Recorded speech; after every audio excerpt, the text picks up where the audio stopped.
بسم الله الرحمن الرحيم. الحمد لله رب العالمين، والعاقبة للمتقين ولا عدوان إلا على الظالمين، والصلاة والسلام الأتمان الأكملان على النبي المبعوث رحمة للعالمين وعلى آله وأصحابه والتابعين ومن اهتدى بهداه واتبع سنته إلى يوم الدين. رب اشرح لي صدري ويسر لي أمري واحلل عقدة من لساني يفقهوا قولي. اللهم أعني وسددني واجمع لي بين الصواب والثواب. ثم ما بعد، السلام عليكم ورحمة الله وبركاته። يا الله فكاد كهونا الله زين تبارك وتعالى እጅግ በጣም ተወዳጅ ከሆኑ ታላላቅ ዒባዳዎች መሃል አንዱ ስለሆነው ስለ ዱዓ ምንተዋወስ ምንማማር ይሆናል። ዱዓ ማለት መጠየቅ ማለት መፈለግ ማለት ነው። ከመፈለግ ከመጠየቅ በተጨማሪ ባሪያነትን መግለጫን የዱንያ ሐጃን የአኺራ ሐጃን መፈለጊያ መለመኛ ከመሆኑ ባሻገር ባሪያነትን ማረጋገጫ ነው። አላህን መለመን መጠየቅ የተወ ዱዓ ማያደርግ ሰው አላህ ይቆጣዋል የሚል የነቢዩ ሐዲስ አለ። ነቢዩ ሰለላሁ ዐለይሂ ወሰለም አላህን ለምኑ ጠይቁት ብለዋል። ትእዛዝ ነው ይሄ። አላህን በተከበረው ቃሉ ኡድዑ ረበኩም ብለዋል። ጌታችሁ አላህን ተገዙት፣ ለምኑት፣ ጠይቁት ብለዋል። ስለዚህ ዱዓ ራሱን የቻለ ዒባዳ ነው። ልክ እንደ ሶላት፣ እንደ ጾም፣ እንደ ዘካ፣ እንደ ሐጅ፣ እንደ ሌሎች አንድ ሰው ዱዓ የሚያደርገው የእሱን ደካማነት አምኖ የአላህን ተባረከ ወተዓላ ሀያልነትና ቻይነት አምኖ ተቀብሎ ነው ዱዓ የሚያደርገው። ዱዓ እሱ ነው ዒባዳ የተባለለት ለዚህ ነው። አንድ ሰው ዱዓ ሲያደርግ የአላህን መኖር፣ የአላህን ሰሚነት፣ የአላህን ሰጭነት፣ የአላህን አዛኝነት አምኖ የራሱን ደግሞ ተረጅነት ደካማነት ያለ አላህ አቅም እንደሌለው አውቆ ነው ዱዓ የሚያደርገውና ዱዓ ትልቅ ዒባዳ ነው። ዲን ዱንያችን የሚስተካከለውም በዱዓ ነው። በዱዓ የሚፈልጉትን መልካም ነገር ማግኘት ይቻላል። ከሚፈሩት ከሚሰጉት አደጋ መዳን ይቻላል። ምናደርገው ዱዓ ያንዣበበብን ካለው አደጋ ይልቅ ጠንካራ ከሆነ አደጋው ይረታል፣ ይሸነፋል። ዱዓችን ካለብን ከምንሰጋው አደጋ አንፃር ደካማ ዱዓ ከሆነ አደጋው ያሸንፋል። ሁለቱም እኩል ከሆኑ ደግሞ እስኪሸናነፉ ድረስ ይታገላል። ዱዓና ሐጃ፣ ዱዓና ጉዳይ፣ ዱዓና ሙሲባ ሁኔታቸው ለሶስት ይከፈላል ማለት ነው።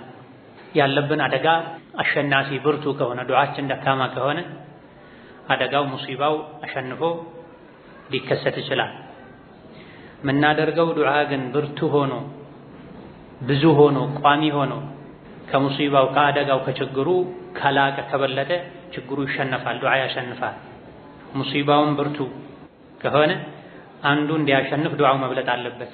ዱዓውም ደካማ ከሆነ ሙሲባውም እንደዛው ደካማ ከሆነ መካከለኛ ከሆነ ሁለቱም እየታገሉ ይኖራሉ ማለት ነው። ስለዚህ ለማሸነፍ ችግሮችን ሙሲባዎችን በአላህ ፈቃድ ለማሸነፍ ብርቱ ዱዓ ማድረግ ያስፈልጋል። አንድ ዱዓ ብርቱ ነው፣ ጠንካራ ነው፣ ጥሩ ነው፣ አስተማማኝ ነው የሚባለው ሁለት ነገሮችን ሲያሟላ ነው። ብዙ አደቦች አሉት። በዋነኝነት ግን አደቡ ወደፊት እንመጣበታለን። አንደኛ ዱዓው ሲበዛ ነው። አንዳንድ ሰዎች ለሰከንድ ነው ለቅጽበት ነው ዱዓ የሚያደርጉት። ከመቼው እጃቸውን አንስተው በወጉ አንስተው ሳይጨርሱ አላሁመ ሰሊ ብለው ተነስተው ሮጠው ይሄዳል። ይህ ሳይሆን ለዱዓ ረጅም ሰዓት መስጠት ያስፈልጋል። ሁለተኛ ሲደጋገም ሙዋዘባ ይባላል፣ ኢልሃህ ይባላል። ዱዓ ላይ ችክ ማለት ይወደዳል። አላህን ሲለምኑ የሙጥኝ ብሎ ችክ ብሎ መለመን ተወዳጅ። ሰውን ችክ ብሎ ድርቅ ብሎ ደጋግሞ መጠየቅ የተወገዘ ነው። ላ የስአሉነ ናሰ ኢልሃፋ። ሰደቃ ሊሰጣቸው የሚገባ እውነተኛ ተረጆች ማለት እነዚያ ሰውን ችክ ብለው ማይጠይቁ ናቸው ይላል አላህ ተባረከ ወተዓላ። ሰውን ችክ ብሎ መጠየቅ የሙጥኝ ብሎ መጠየቅ የተወገዘ ነው። በተቃራኒው ደግሞ ጌታ አላህን ጠንከር ብሎ የሙጥኝ ብሎ መጠየቅ የተወደደ ነው። አላህ ይሄን ይወዳል። አላህን ተባረከ ወተዓላ ያ ዘል ጀላሊ ወል ኢክራም ያ ዘል ጀላሊ ወል ኢክራም ያ ዘል ጀላሊ ወል ኢክራም ማለትን እያበዛችሁ አዘውትራችሁ የሙጥኝ ብላችሁ ለምኑት ጠይቁት ብለዋል ነብዩ አለይሂ ሰላቱ ወሰላም። እንደ ዱዓ ለሰው ልጅ የሚያስፈልግ ነገር የለም። ለዚህ ነው ሶላት ላይ ሁሌ ኢህዲነ ሲራጠል ሙስተቂም ሲራጠል ለዚነ አንዓምተ ዐለይሂም ያለን ፋቲሓ ላይ ዱዓ የምናደርገው፣ ተሸሁድ ላይ ዱዓ የምናደርገው፣ ስጁድ ላይ ዱዓ የምናደርገው፣ በሁለት ስጁዶች መሃል ዱዓ የምናደርገው፣ ከሶላት እንደወጣን ዱዓ የምናደርገው ዱዓ ስለሚያስፈልግ። እንደ ዱዓም ለሰው ልጅ ጥቅምን የሚያስገኝ አደጋን የሚከላከል ነገር የለም። እንደ ዱዓ ልብን የሚያረጋጋ ነገር የለም። የተለያዩ የሚያሳስቡ የሚያስጨንቁ ነገሮች ሲገጥሙን ከምንም በላይ ወደ ዱዓ ነው ልንዞር የሚገባው። ዱዓ ውስጡ ላይ ለአላህ መተናነስ መዋደቅ ስላለበት አላህ የሚወደው ዒባዳም ጭምር ነው። ለሱ ዝቅ ስንል ስናስታውሰው አላህ ይወደናል። ዱዓን ስንተው አብረን ለአላህ መተናነስንም ስለምንተው አላህን መርሳትም ጭምር ስለሚመጣ ዱዓን መተው አላህን ያስቆጣል። የሰው ልጅ ህይወቱ ላይ ብዙ አይነት ችግሮች ይገጥሙታል። ምናውቀውም ማናውቀውም አደጋ ከላያችን ላይ ከዙሪያችን ያንዣበበ ነው የሚኖር። የምናውቃቸው ብዙ አይነት ፈተናዎች ይኖራሉ ዲን ላይ የሚመጡ። ፈተና ሲባል አካል ላይ፣ ህይወት ላይ፣ ንብረት ላይ፣ ቤተሰብ ላይ የሚመጣ ብቻ አይደለም። እሱ አንዱ ነው። ትልቁ ደግሞ ፈተና የዲን ፈተና ነው። የአኺራ ጉዳይ ነው። የጀነት የጀሃነም ጉዳይ ነው። የሲራጡ ጉዳይ ነው። ከሰሐቦች መሃል አንዱ ለነብዩ አለይሂ ሰላቱ ወሰላም የሚያደርጋትን ዱዓ ከነገራቸው በኋላ እኔ ጀነትን ነው የምጠይቀው ከጀሃነም ነፃ አውጣኝ ነው ምለው፣ እንደርሶና እንደ ሙዓዝ የማደርገው ረጅም ዱዓ የለኝም አልችልበትም ሲላቸው እኛ የምናደርገው ዱዓ ምንም ቢረዝም ዞሮ ዞሮ ሲጨመቅ አንተ ያደረከው ነው። ወሐውለሃ ኑደንዲኑ አሉ አለይሂ ሰላቱ ወሰላም። እኔና ሙዓዝ ዱዓም ያው እኮ ነው አሉ። ከጀነትና ከጀሃነም ዙሪያ ነው የምናጠነጥነው የምንሽከረከረው። የፈለከውን ዱዓ አድርግ፣ መጨረሻው ከአላህ ቁጣ መዳን፣ መጨረሻው የአላህን ውዴታ ማግኘት ነው። የአላህ ቁጣ ጀሃነም ነው መጨረሻው፣ የአላህ ውዴታ ጀነት ነው መጨረሻው። ስለዚህ ሰው ልጅ በአደጋዎች የተከበበ ነው። አደጋውን ደግሞ ሊያነሳለት ሊያስወግድለት የሚችለው አላህ ነው። አላህ ከኛ አደጋን የሚያስወግደው ችግርን የሚቀርፈው ምንመኘው የምንፈልገውን ደግሞ የሚያሳካበት ሰበቡ ዱዓ ነው። አመን ዩጂቡል ሙጠረ ኢዛ ደዓሁ፣ የተጨነቀን ሰው ተጨንቆ በጠየቀ ጊዜ ችግሩን ዞር የሚያደርግለት ማን ነው? ከአላህ ውጭ አምላክ አለን? የለም ተብሏል። አዚፈቲል አዚፈ ለይሰ ለሃ ሚን ዱኒላሂ ካሺፋ፣ ችግሮችን ከአላህ ውጭ መግለጥ የሚችል የለም። ይሄን ችግር አላህ እንዲገልጥልን የሰው ልጆች የግላቸው የተለያየ ሐጃ አለ። የሁሉንም ሰው ሮሮ ስሞታ ብንሰማ አንዳንዴ እንቅልፍ ሁሉ ከዓይናችን ይጠፋል። ሰዎች ቤታቸው ገመናቸውን ደብቆላቸው ልብሳቸው ሰትሮላቸው ነው የሚኖሩት።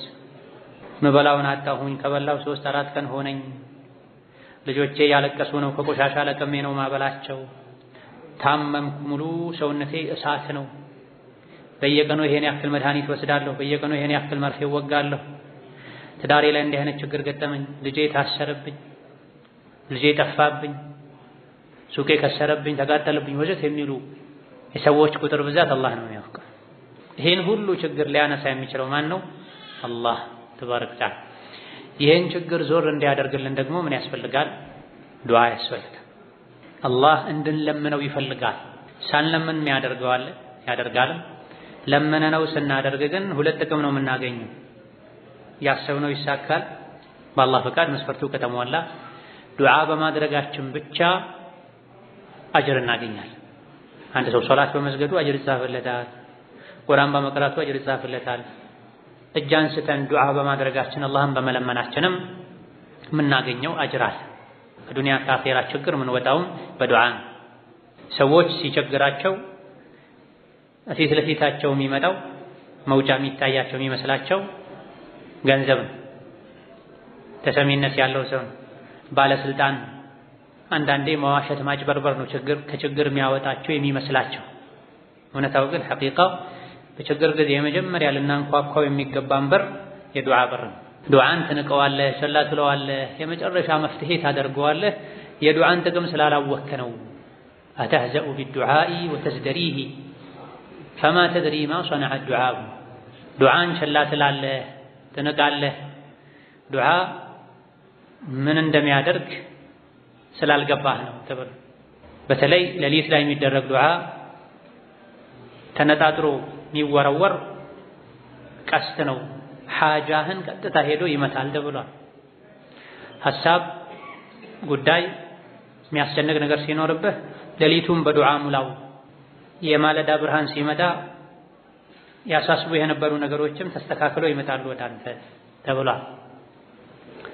ሓጃ ሐሳብ ጭንቀት የሌለበት ማንም የለም፣ በየደረጃው ይለያያል እንጂ። የዱንያ ሓጃ ሁሉ ወጥቶልኛል እንኳን ቢል አንድ ሰው የአኼራው ሓጃ እንዳለ ነው ያለው። መች ተነካ? ሱራትን በሰላም ትሻገራለህ አትሻገርም? የሥራ መዝገብህ በቀኝህ ነው በግራ የሚሰጥህ? ሚዛንህ ይጎድላል ወይስ ሙሉ ሆኖ ትደሰታለህ? በጀነት ነው የምትኖረው ወይስ ጀሃነም? ብዙ ማናውቃቸው ተከድነው የሚጠብቁን የአኼራ ጉዳዮች አሉ። ይሄ የገባቸው ታላላቅ ሰሐቦች ነቢ ዓለይሂ ሰላቱ ወሰላም ምን ላድርግልህ ብለው ሲጠይቋቸው እኔ ከዱንያ ምንም አልፈልግም ቢማዕና አልሐዲስ፣ አኼራ ላይ ጀነት ውስጥ የእርሶ ረፊቅ የእርሶ ጓደኛ መሆን ነው የምፈልገው ቢሏቸው የዱንያ ስልጣንን፣ መሬትን፣ ሀብትን፣ ሴትን መጠየቅ ይችሉ ነበር። ነቢዩ ዓለይሂ ሰላቱ ወሰላም ከተጠየቁ ይሰጣሉ ያላቸው። የሌላቸው እንኳ ቢሆን የተጠየቁትን ነገር ላለማሳፈር ከየትም ብለው አምጥተው እንካ ይላሉ። ታዲያ የተለያዩ ሰሐቦቻቸውን ሰልኒ ብለዋቸዋል። ጠይቀኝ፣ ምን ላድርግልህ፣ ምን ልሸልምህ ብለዋቸዋል ለኻደሟቸው ሰዎች። አንዳንዶች እንደው ወጣት ነበሩ። ዛሬ ላይ አንድን ታዳጊ የሆነን ጉዳይ ፈጽሞ ጥሩ ጀግና የሚያስብል ስራ ሰርቶ ምን ልሸልምህ ቢባል ባለሀብት ሰው ባለስልጣን ሰው ቢጠይቀው መሬት ስጠኝ፣ መኪና ስጠኝ፣ የሥራ ደረጃዬን አሳድግልኝ ወዘተ ነው አብዛኛው ኢላ ማ ረሒመ ረቢ። ነገር ግን ሰሐቦች ሕፃንም ሆነው አዋቂዎች ነበሩ፣ በሳሎች ነበሩና ለነቢዩ ዓለይሂ ሰላቱ ወሰላም ውሃ በማቅረብ ቤት ውስጥ በመላላክ የሚያገለግላቸው ሰው ጠይቀኝ፣ ምን ላድርግልህ፣ ውለታ በምን ልክፈልህ ሲላቸው እኔ ጀነት ላይ የእርሱ ጓደኛ መሆን ነው ፈልገው አላቸው። አው ገይረ ዛሊክ ሌላ ጠይቁም ሌላ የለም። ብዙ ሰዎች እንዲህ አይነት ነገር ጠይቁን ሲባሉ መሬት ይጠይቃሉ፣ አገልጋይ ይጠይቃሉ። አይ አስቦ መጣ ይላል አንዳንድ ዘገባ ላይ። ለቀናት አስቦ ተመልሶ መጣና ሁወ ዛከ ያ ረሱላላህ አላቸው። ይሄው ነው የኔ ምኞትና ፍላጎት፣ ሌላ አልፈልግም። የዱንያ መሬት ይወረሳል፣ ስልጣን ይሻራል፣ ወዘተ ዱንያዊ ቁሳቁስ ሁሉ የሚጠፋ ነው። እኔ የምፈልገው ማይጠፋውን ነው። ጀነት ገብቼ ከጀነትም የእርሶ ጓደኛ መሆን ፈልጋለሁ አላቸው። የምኞት ጥግ ነው ይሄ፣ ከዚህ በላይ ምኞት የለም። ጀነትና የጀነት ጸጋ። እዚህ ላይ ጠንከር ማለቱን መጽናቱን ሲያውቁ ምን አሉ ነብዩ ሰለላሁ ዐለይሂ ወሰለም? አዕኒ ዐላ ነፍሲከ ቢከትረቲ ሱጁድ። እሺ የጠየቀው ነገር በአላህ እጅ ነው ያለው። እንዲያውስ ጌታ አላህን እጠይቃለሁ፣ አንተ ደግሞ ነፍስህ ለዛ ማድረግ እንድትበቃ ስጁድ በማድረግ ሶላት በመስገድ አግዘኝ አሉ አለይሂ ሰላቱ ወሰላም። የዱንያ አኺራ ጉዳይ አለብን ሁላችንም። ምናልባትም ብዙዎቻችን ካለማወቅ የዱንያ ምንነት ካለመረዳት የአኺራው ተጋርዶብን ሊሆን ይችላል። ብዙ ሰዎች አልሐምዱሊላህ በህይወቴ ደስተኛ ነኝ ስኬታማ ነኝ ሲሉ ይሰማል። ምን ስላደረጉ? ቤት አለው፣ መኪና አለው፣ ሱቅ አለው፣ መልካም ሚስት አለችው፣ የተወሰኑ ልጆች አሉት። ስኬት ለሱ ይሄ ነው። ምናልባትም ሶላተል ጀማዓ ሲያልፈው ታያለህ። የነቢዩን ሱና ብዙ ነገር ላይ አለይሂ ሰላቱ ወሰላም አግድሎ ታየዋለህ። ሴቷም እንደዚሁ አልሐምዱሊላህ በህይወቴ ደስተኛ ነኝ በህይወቴ ስኬታማ ነኝ የሚሉ ሰዎች አሉ። ስኬት ምንድነው ስላልገባቸው። ትልቁ ስኬት ዛሊከል ፈውዙል ዐዚም የተባለለት ሱራትን በሰላም ተሻግሮ በሰላም የጀነት ምድርን መርገጥ መጀመር፣ ከጀሃነም መዳን፣ ዱንያ ላይም አላህን ከሚያስቆጣ ነገር ከመጥፎ ስራ መራቅ ነው። ስለዚህ ይሄ እስኪሳካልን ድረስ አዘውትረን ዱዓ ልናደርግ ይገባናል። ዱዓ ሁለት አይነት ነው ያ ዒባደላህ። ዱዓ በጥቅሉ ሁለት አይነት ነው። አንደኛው ዱዓው መስአላ ይባላል፣ የልመና ዱዓ፣ የሚፈልጉትን ነገር የሚጠይቁበት ዱዓ። ሁለተኛው ዱዓው ዒባዳ ይባላል፣ የዒባዳ ዱዓ፣ አላህን ለማምለክ ተብሎ የሚደረግ ዱዓ። ዱዓው መስአላ የሚባለው የልመና የጥየቃ ዱዓ የሚባለው ጌታዬ ሆይ እርቦኛል አብላኝ፣ አሞኛል ፈውሰኝ፣ ልጅ የለኝም ልጅ ስጠኝ፣ ልጄ ተበላሽቶብኛል አስተካክልልኝ፣ ታምሜያለሁ ታሞብኛል ፈውሰን፣ ጀነት ስጠን፣ ኢማን ስጠን። ይሄ የመጠየቅ ዱዓ ይባላል። አስፈላጊ ነው ይሄ። ሁለተኛውና ትልቁ ደግሞ ዱዓው ዒባዳ ይባላል፣ አላህን የመገዛት ዱዓ ይባላል። ይሄ ሶላት መስገድ፣ መጾም፣ ሰዎችን መልካም ነገር እንዲሰሩ ማዘዝ፣ ከመጥፎ ነገር ማስጠንቀቅ፣ ጂሃድ ማድረግ፣ ዝምድናን መቀጠል፣ የቲምን መንከባከብ፣ ወዘተ አላህ ያዘዘንን ነገር ማድረግ የከለከለን ነገር መተው ይሄም ዱዓ ይባላል። ትልቁ ዱዓ ይሄ ነው። ብዙ ሰዎች ግን ይሄን ልብ አይሉ። ሶላት መስገድ ዱዓ ነው። መጾም ከምግብ ታቅቦ መዋል፣ ጾም ከሚያፈርሱ ነገሮች መራቅ ዱዓ ነው። ገንዘብን፣ ጊዜን፣ ጉልበትን ሰውቶ ሐጅ ማድረግ ዱዓ ነው። ምንም ባፍህ የምትናገረው ነገር ባይኖርም ለምን ጌታዬ ሆይ ሶላት የምሰግደው የምጾመው ዘካ የምሰጠው ሩቅ ያለ ዘመዴን ተንከራትቼ ሄጄ የምጠይቀው አንተ አድርጉ ስላልክ ነው። አንተ አድርጉ ያልከውን በማድረጌ ጀነት ስለማገኝ ነው ያለን። ይሄ የተግባር ዱዓ ይባላል። ይሄን ያማከል ያስፈልጋል። ይሄኛው የተግባሩ ዱዓ ከተሳካ የለመናው ዱዓ በቀላሉ ይሳካል፣ የሰማይ በር ይከፈትለታል። የተግባሩ ዱዓ ላይ ሰነፍ ከሆነ የቃሉ የለመናው ዱዓ ላይ በቀላሉ የሰማይ በር አይከፈትልንም። ሲያመን፣ ሲቸግረን፣ ሲርበን፣ ስንቸገር የለመናውን ዱዓ አድርገን ቶሎ ወደ ሰማይ እንዲወጣ የተግባሩ ዱዓ ሁሌ ሙሉ መሆን አለበት። ሶላቱን በትክክል መስገድ፣ ሴት ልጅ ሒጃቧን በትክክል ማድረግ፣ የባሏን ሐቅ መጠበቅ፣ ቤቷን ልጆቿን መጠበቅ፣ እንደ አጠቃላይ ሙስሊም ትክክለኛ ሙስሊም መሆን ሌላኛው ትልቁ የዱዓ አይነት ነው። ሁለቱንም አብረን ልናስኬድ ይገባናል። አንዱ ከአንዱ ጋር የተያያዘ ነው። ሌላው ዱዓ መስፈርት አለ። ዱዓ ተቀባይነት ያገኝ ዘንድ የዱንያ የአኼራ ችግርን ይቀርፍ ዘንድ መሟላት ያለበት መስፈርት አለው። አንደኛው ነው የመጀመሪያው የዱዓ መስፈርት ኢኽላስ ነው። ማንኛውም ሰው ዱዓ ሲያደርግ ዱዓን በኢኽላስ ማድረግ አለበት። ምን ማለት ነው በኢኽላስ ማለት? አንድ ዱዓ ሲያደርግ ሰው እንዲያይለት ብሎ ዱዓ ማድረግ የለበትም። ማሻአላህ ሁሌ ዱዓ ያደርጋል፣ ዱዓ ታበዛለች፣ ዱዓ ያዘወትራል እንዲባል መሆን የለበትም። ዱዓ የሚያደርገው ለኔ ያስፈልገኛል ብሎ ማድረግ አለበት። በተቻለ ያክል ዱዓን ደበቅ ብሎ ማድረግ ተወዳጅ፣ ተናንሶ ተዋድቆ ስብር ብሎ ለአላህ። ሁለተኛው ዱዓ ላይ ኢኽላስ የሚባለው አላህን ብቻ አጥርቶ መለመን፣ ከአላህ ጋር ቀላቅሎ ነቢያቶችን አለይሂሙ ሰላም አጅመዒን፣ ወልዮችን፣ ሷሊሖችን መለመን አይገባም። ይሄ ዱዓው እንዲደፈርስ ያደርገዋል። መለመን ያለበት አላህ ብቻ ነው።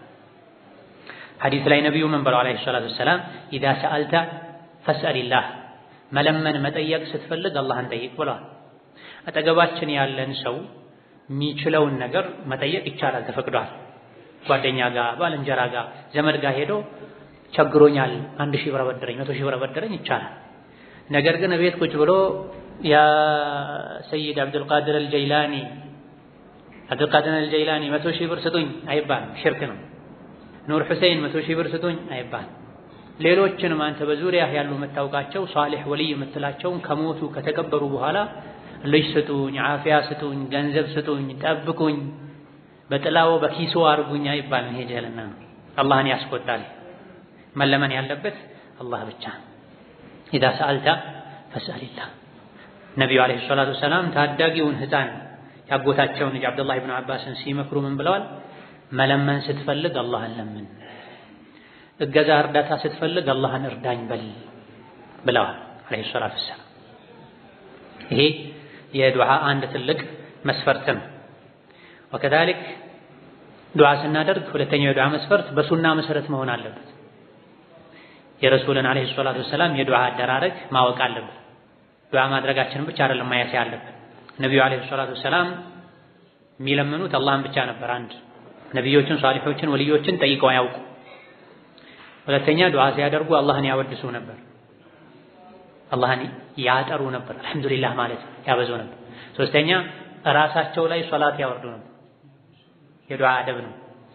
አራተኛ አላህን በመልካም ስሞቹ በመልካም ባህሪያቱ ይለምኑት ነበር፣ ይጠይቁት ነበር፣ ተወሱል ያደርጉ ነበር። አላህን በራህመትህ ይሆንብህ፣ በእዝነትህ ይሆንብህ፣ ሰጭ ነህ በሰጭነትህ ይሆንብህ ስጠኝ፣ መሃሪ ነህ በመሃሪነትህ ይሆንብህ ማረኝ ይባላል እንጂ በወልዮች ይሆንብህ፣ በደጋጎች ይሆንብህ፣ በሰይዳችን ይሆንብህ፣ በነቢያችን ይሆንብህ፣ በገሌ ይሆንብህ አይባልም። አላህን የሚያስገድደው የለም ብለዋል ነብዩ ሰለላሁ ዐለይሂ ወሰለም።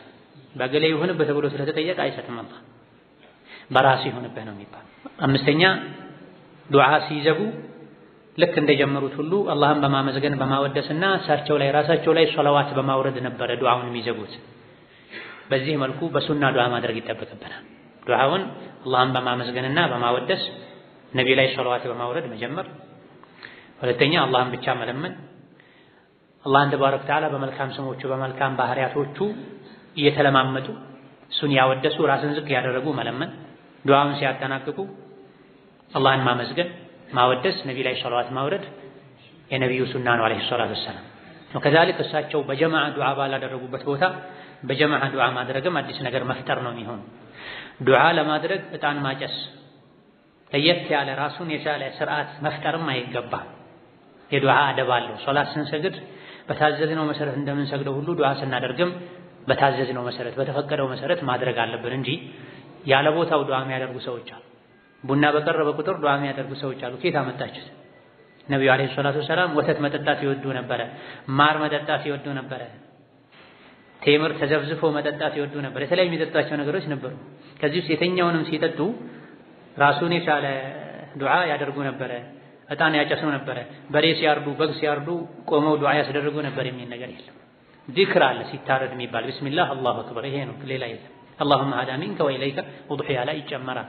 ምግብ ሲበላ ቢስሚላህ አላሁመ ባሪክ ለና ይባላል። አማ ምግብ በቀረበ ቁጥር እርድ በቀረበ ቁጥር ተሰብስቦ ዕጣን አጭሶ እገሌ አሜን በል ዱዓ አድርግ ብሎ ለዱዓ አዲስ አፈጻጸም ማውጣት ከነቢ አለይሂ ሰላቱ ወሰላም እበልጣለሁ ማለት ይሆናልና ሌላኛው የዱዓ ሸርጥ የዱዓ መስፈርት ምንድነው? በሱና ዱዓ ማድረግ።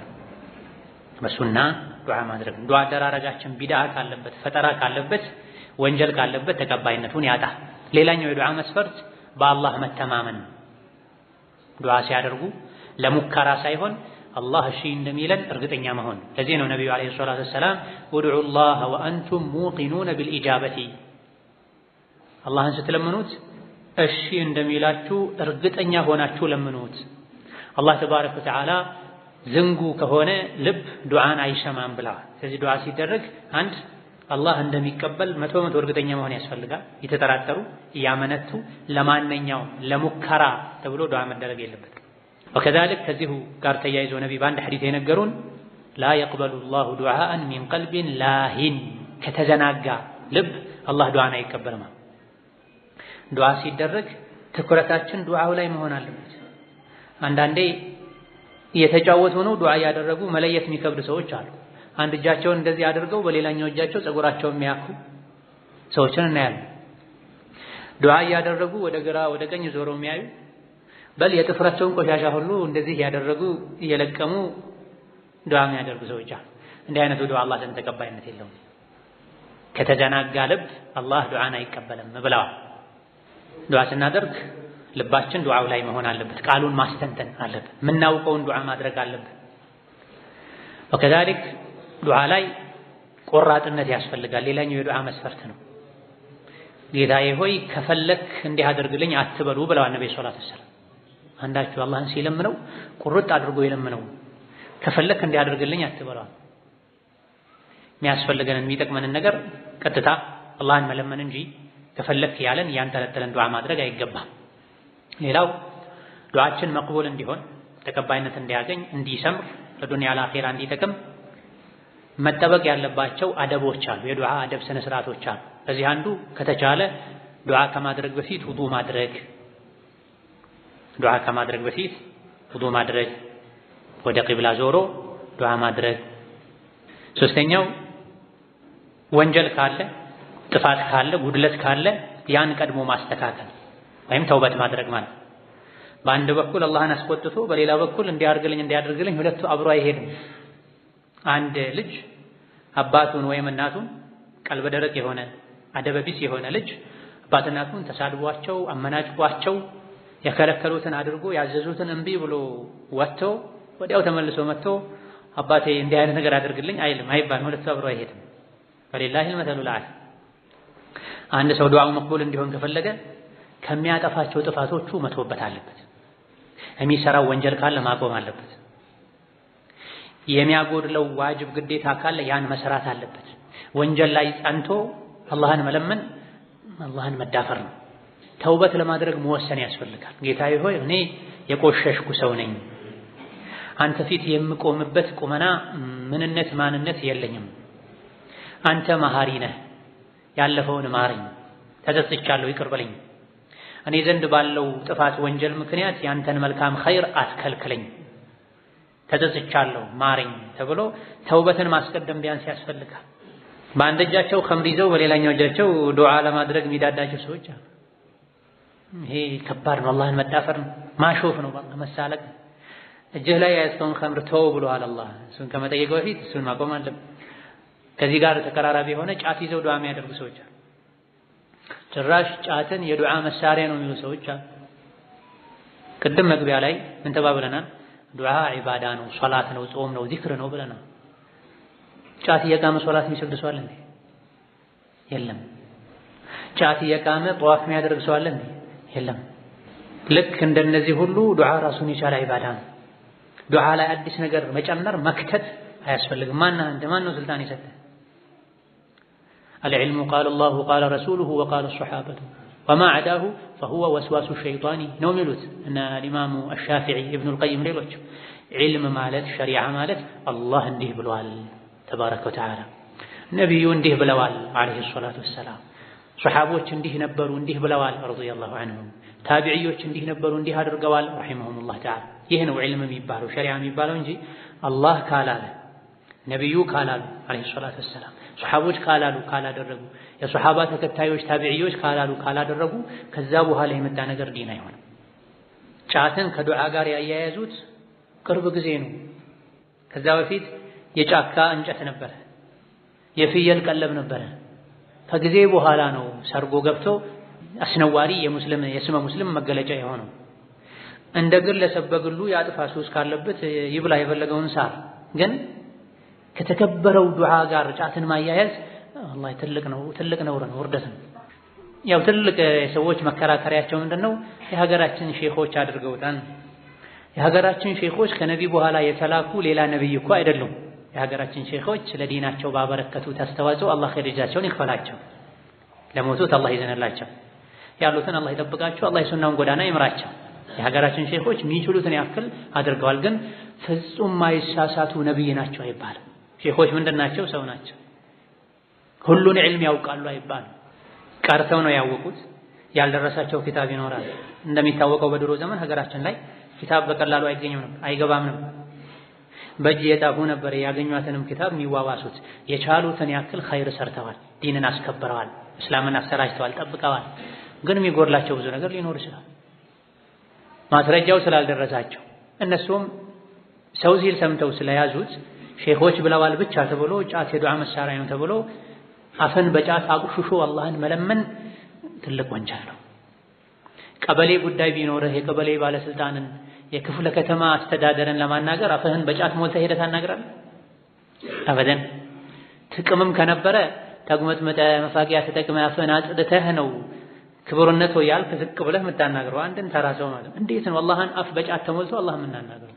ይሄን ለማድረግ ማስረጃ ካለ አይዘገንነንም፣ ደስ ይለናል። አምጡ ማስረጃውን። የለውም ማለት ማስረጃ የሚዘገንን ነው፣ የሚከብድ ነው፣ የሚቀፍ ነው። አፍ ቆሾ አላህን ማናገር ያውም ጎጂ በሆነ ነገር ሐራም በሆነ ነገር ላይ ሆኖ ቅድም እንዳልነው ነው ወንጀል ላይ ሆኖ አላህን መለመን እንደማለት። ጫት ካለው ጉዳት አንፃር መጠቀሙ ወንጀል ነው፣ መሸጡ ሐራም ነው። መጠቀሙ ወንጀል ነው፣ መሸጡ ሐራም ነው። ጎጂ እንደሆነ የዓለም ጤና ድርጅትም ተስማምቷል። ካደንዛዥ እጾች መድቦታል። እኛ ምንድነው የምንከተለው? በሸሪዓ ዑለሞች ሐራም ነው ካሉ፣ በሳይንስ የጤና ባለሙያዎች ጎጂ ነው ካሉ፣ ከሁለቱ ውጭ ምንድነው የምንፈልገው? ማንን ነው የምንሰማው? ኢዛ ከዱዓ አደብ አንዱ ተውበት ማድረግ ነው። ጫት እየቃሙ አላህን መለመን ዱዓ ማድረግ አይደለም፣ ወደ አላህ መቅረብ ሳይሆን ከአላህ መራቅ ነው የሚሆነው። ወከዛሊክ ከዱዓ አደብ አንዱ ዱዓ ከመጀመር በፊት ቅድም እንዳልነው አላህን በማወደስ በማጥራት ነቢ ላይ ሶላዋት በማውረድ መጀመር። እንደዚሁ አላህን በማወደስና ነቢ ላይ ሶላዋት በማውረድ ዱዓውን ማጠናቀቅ ነው። ወከዛሊክ ከዱዓ አደብ ሌላኛው ዱዓ ሲያደርጉ በራስ መጀመር ነው። ዱዓ ስናደርግ ቀድመን ለራሳችን ልናደርግ፣ ከዛ በኋላ ለምናደርግለት ሰው አስከትለን ለወላጆቻችን፣ ለልጆቻችን፣ ለትዳር አጋሮቻችን በቅደም ተከተል ዱዓ ልናደርግ ይገባል። ከዱዓ አደብ አንዱ ከራስ መጀመር ነው። ነብዩ ሰለላሁ ዐለይሂ ወሰለም ይሄን አስተምረውናል። ወከዛሊክ ከዱዓ አደብ አንዱ የቁርአን የሐዲስ ዱዓዎችን የነቢያትን ዱዓዎች በትክክለኛ ዘገባ የተገኙ ዱዓዎችን መጠቀም ተወዳጅ ነው፣ የዱዓ አደብ ነው። ዱዓ ላይ አለመቻኮልም እንደዚሁ የዱዓ አደብ ነው። ዱዓ አደረኩ ምንም ያገኘሁት ለውጥ የለም፣ ስንት የለመንኩት አላህን እሺ አላለኝም የሚሉ ሰዎች አሉ። አላህ ተባረከ ወተዓላ ዱዓችሁን እሺ ይላችኋል እስካልቸኮላችሁ ድረስ ብሏል ነብዩ ሰለላሁ ዐለይሂ ወሰለም። መቸኮልን ሲፈስሩ ጠየቅኩ ግን ምንም መልስ አላገኘሁም እስካላላችሁ ድረስ። አንድ ሰው ዱዓ ሲያደርግ ወይም የጠየቀውን ነገር ራሱን ያገኛል ወይም ያደረገው ዱዓ ለአኺራ ጀዛ አጅር ሆኖ ይቀመጥለታል እንደ ዒባዳ፣ ወይም ደግሞ ዱዓ ያደረገውን ነገር ማግኘቱ ቀርቶ በዱዓው የባሰ አደጋን አላህ ይከላከልለታል። ከሶስት አንዱ አይቀርም። አንድ ሰው ዱዓ ካደረገ አላህ ተባረከ ወተዓላ ሀያ ያደርጋል። ባሪያው እጁን አንስቶ ለምኖት ዜሮ ባዶ አድርጎ አይመልስበትም ብሏል ነብዩ ሰለላሁ ዐለይሂ ወሰለም። እዚህ ዱዓ ያደረገ ሰው ሁሌም አትራፊ ነው። ዱዓን የተወሰ ሁሌም ከሳሪ ነው። ቢያንስ አንድ ሰው ዱዓ ሲያደርግ ከሶስት አንዱ ያገኛል። ወይም የጠየቀው ነገር ራሱ ይሰጠዋል። ብዙ ጊዜ ሰጥቶናል እኛ አይታየንም እንጂ ብዙ ጊዜ አላህ ሰጥቶናል አይታየንም እንጂ። አሊያ ደግሞ ለአኺራ ያስቀምጥልናል። ዱንያ ላይ ከሚጠቅመን ዱዓችን ለአኺራ ቢጠቅመን ነው የሚሻለው። የአኺራው ነው ከባዱ፣ የዱንያ እንደምንም ያልፋል። ሶስተኛው ዱዓ በማድረጋችን የጠየቅነውን ባይሰጠን እንኳ የባሰ አደጋን አላህ ይከላከልናል በዱዓው። ዱዓ ከተከሰተም ካልተከሰተም አደጋ ይከላከላል፣ ይጠቅማል ተብሏል። እኛ ዱዓ ስናደርግ ፊት ለፊታችን ያለው ብቻ ነበር የሚታየን። አይ ባሪያዬ ሆይ ይሄ ቀላል ነው፣ ሌላ ከላይ የመጣበት ሙሲባ አለ፣ በዱዓው እሱን ልከላከልልህ ብሎ አላህ ለባሪያው ይከላከላል። ወላጆች የወለዱትን ሕፃን ልጅ ከሚንከባከቡት በላይ አላህ ባሪያዎቹን ይንከባከባል፣ ይበጃቸውን ያውቃል። ልጆች ይሄን ልብስ ልልበስ እያሉ ይሄን ጫማ ላድርግ ያሉ ወላጆቻቸው አይ ይሄ አይሆንህም ይሏቸዋል። ይሄን ምግብ ካልበላሁ ያሉ አይ ይሄ ይቅርብህ ይሏቸዋል። እንዲህ አይነት ቦታ ካልሄድኩ ያሉ ወላጆቻቸው ይቅርብህ ይሏቸዋል። አላህ ከዛ በላይ ባሮቹን ይንከባከባልና ዱዓ አድርገን የጠየቅነትን ስላላገኘን ማኩረፍ የለብንም። ማንን ነው የምናኩርፈው? ማን አለን ያለሱ ያለ አላህ። ጠይቄ ዱዓ አልሰማኝም ስለዚህ ካሁን በኋላ አልለምንህም ብትል ቀረብህ እንጂ አላህ ምንም የሚጎልበት ነገር የለም። ጎርፍ የወሰደው ያለ ሰው ያገኘውን ነገር መያዝ አያቆምም። ውሃውን ራሱ ይዛል፣ ይጨብጣል ከጎርፉ ካዳነኝ ብሎ የድረሱልኝ ጥሪ ማሰማቱን አያቆምም። ከእንግዲህ ማንም አይሰማኝም ብሎ ተስፋ አይቆርጥም። ግርግዳውን ይዛል፣ ማይቧጠው ማይዘው ነገር የለም። እንደው ሚይዘው ነገር ሲያጣ ውሃውን ራሱ ይጨብጠዋል። ዱዓ ስታደርጉ በዚህ መልኩ ዱዓ አድርጉ ተብሏል። ከዚህ የጎርፍ አደጋ ሊያድነኝ የሚችለው ዱዓ ብቻ ነው፣ ሌላ የሚያድነኝ ነገር የለም ብሎ ተስፋ የቆረጠን ሰው አይነት ዱዓ አድርጉ የትኛውም ጉዳይ ላይ ተብሏል። ቅድም እንዳልነው አሁን ከመቼው ዱዓውን ጀመረ ከመቼው ያቆመ አናውቅም። ሩጫ ነው፣ ይህ አይገባም። ወከዛልክ ከዱዓ አደብ አንዱ ዱዓ ተቀባይነት እንዲያገኝ ከሚረዱ ነገሮች አንዱ በደስታ ጊዜ ዱዓ ማድረግ ነው። በሰላም በድሎት ጊዜ ዱዓ ማድረግ ነው። ብዙ ጊዜ ሰዎች ዱዓ ትዝ የሚላቸው ዱዓ መቼ ነው? ሲቸገሩ ነው። ከዱዓ አደብ አንዱ ከዱዓ ስነ ስርዓት አንዱ ዱዓ መቅቡል እንዲሆን ከሚረዱ ነገሮች አንዱ በሰላም ጊዜ ዱዓ ማድረግ፣ በደስታ ጊዜ ዱዓ ማድረግ፣ በድሎት ጊዜ ዱዓ ማድረግ። ሁሌ በሰላም በምቾት በድሎት ጊዜ ዱዓ የሚያደርግ ሰው በችግርና በመከራ ጊዜ ዱዓ ሲያደርግ ቶሎ የሰማይ በር ይከፈትለታል። በምቾት በድሎት በሰላም ጊዜ ዱዓ ማያደርግ ሰው ችግር ገጥሞት ዱዓ ሲያደርግ የሰማይ በር በቀላሉ አይከፈትለትም። ለዚህ ቀላል ምሳሌ የነቢዩላህ ዩኑስ ታሪክ ነው። ዩኑስ ዓለይሂ ሰላም ባህር ላይ መርከብ ላይ የተጓዙ መርከቡ ላይ ሰው በዝቶበት ሰው ይቀነስ ተብሎ በዕጣ እሳቸው ተቀንሰው ነበር። ሁላችን ከምንሰምጥ ሁላችን የባህር አውሬ ቀለብ ከምንሆን የተወሰነ ሰው ይቀነስ ተብሎ በዕጣ ዩኑስ ዕጣ ደርሶባቸው ወጥተው ነበር።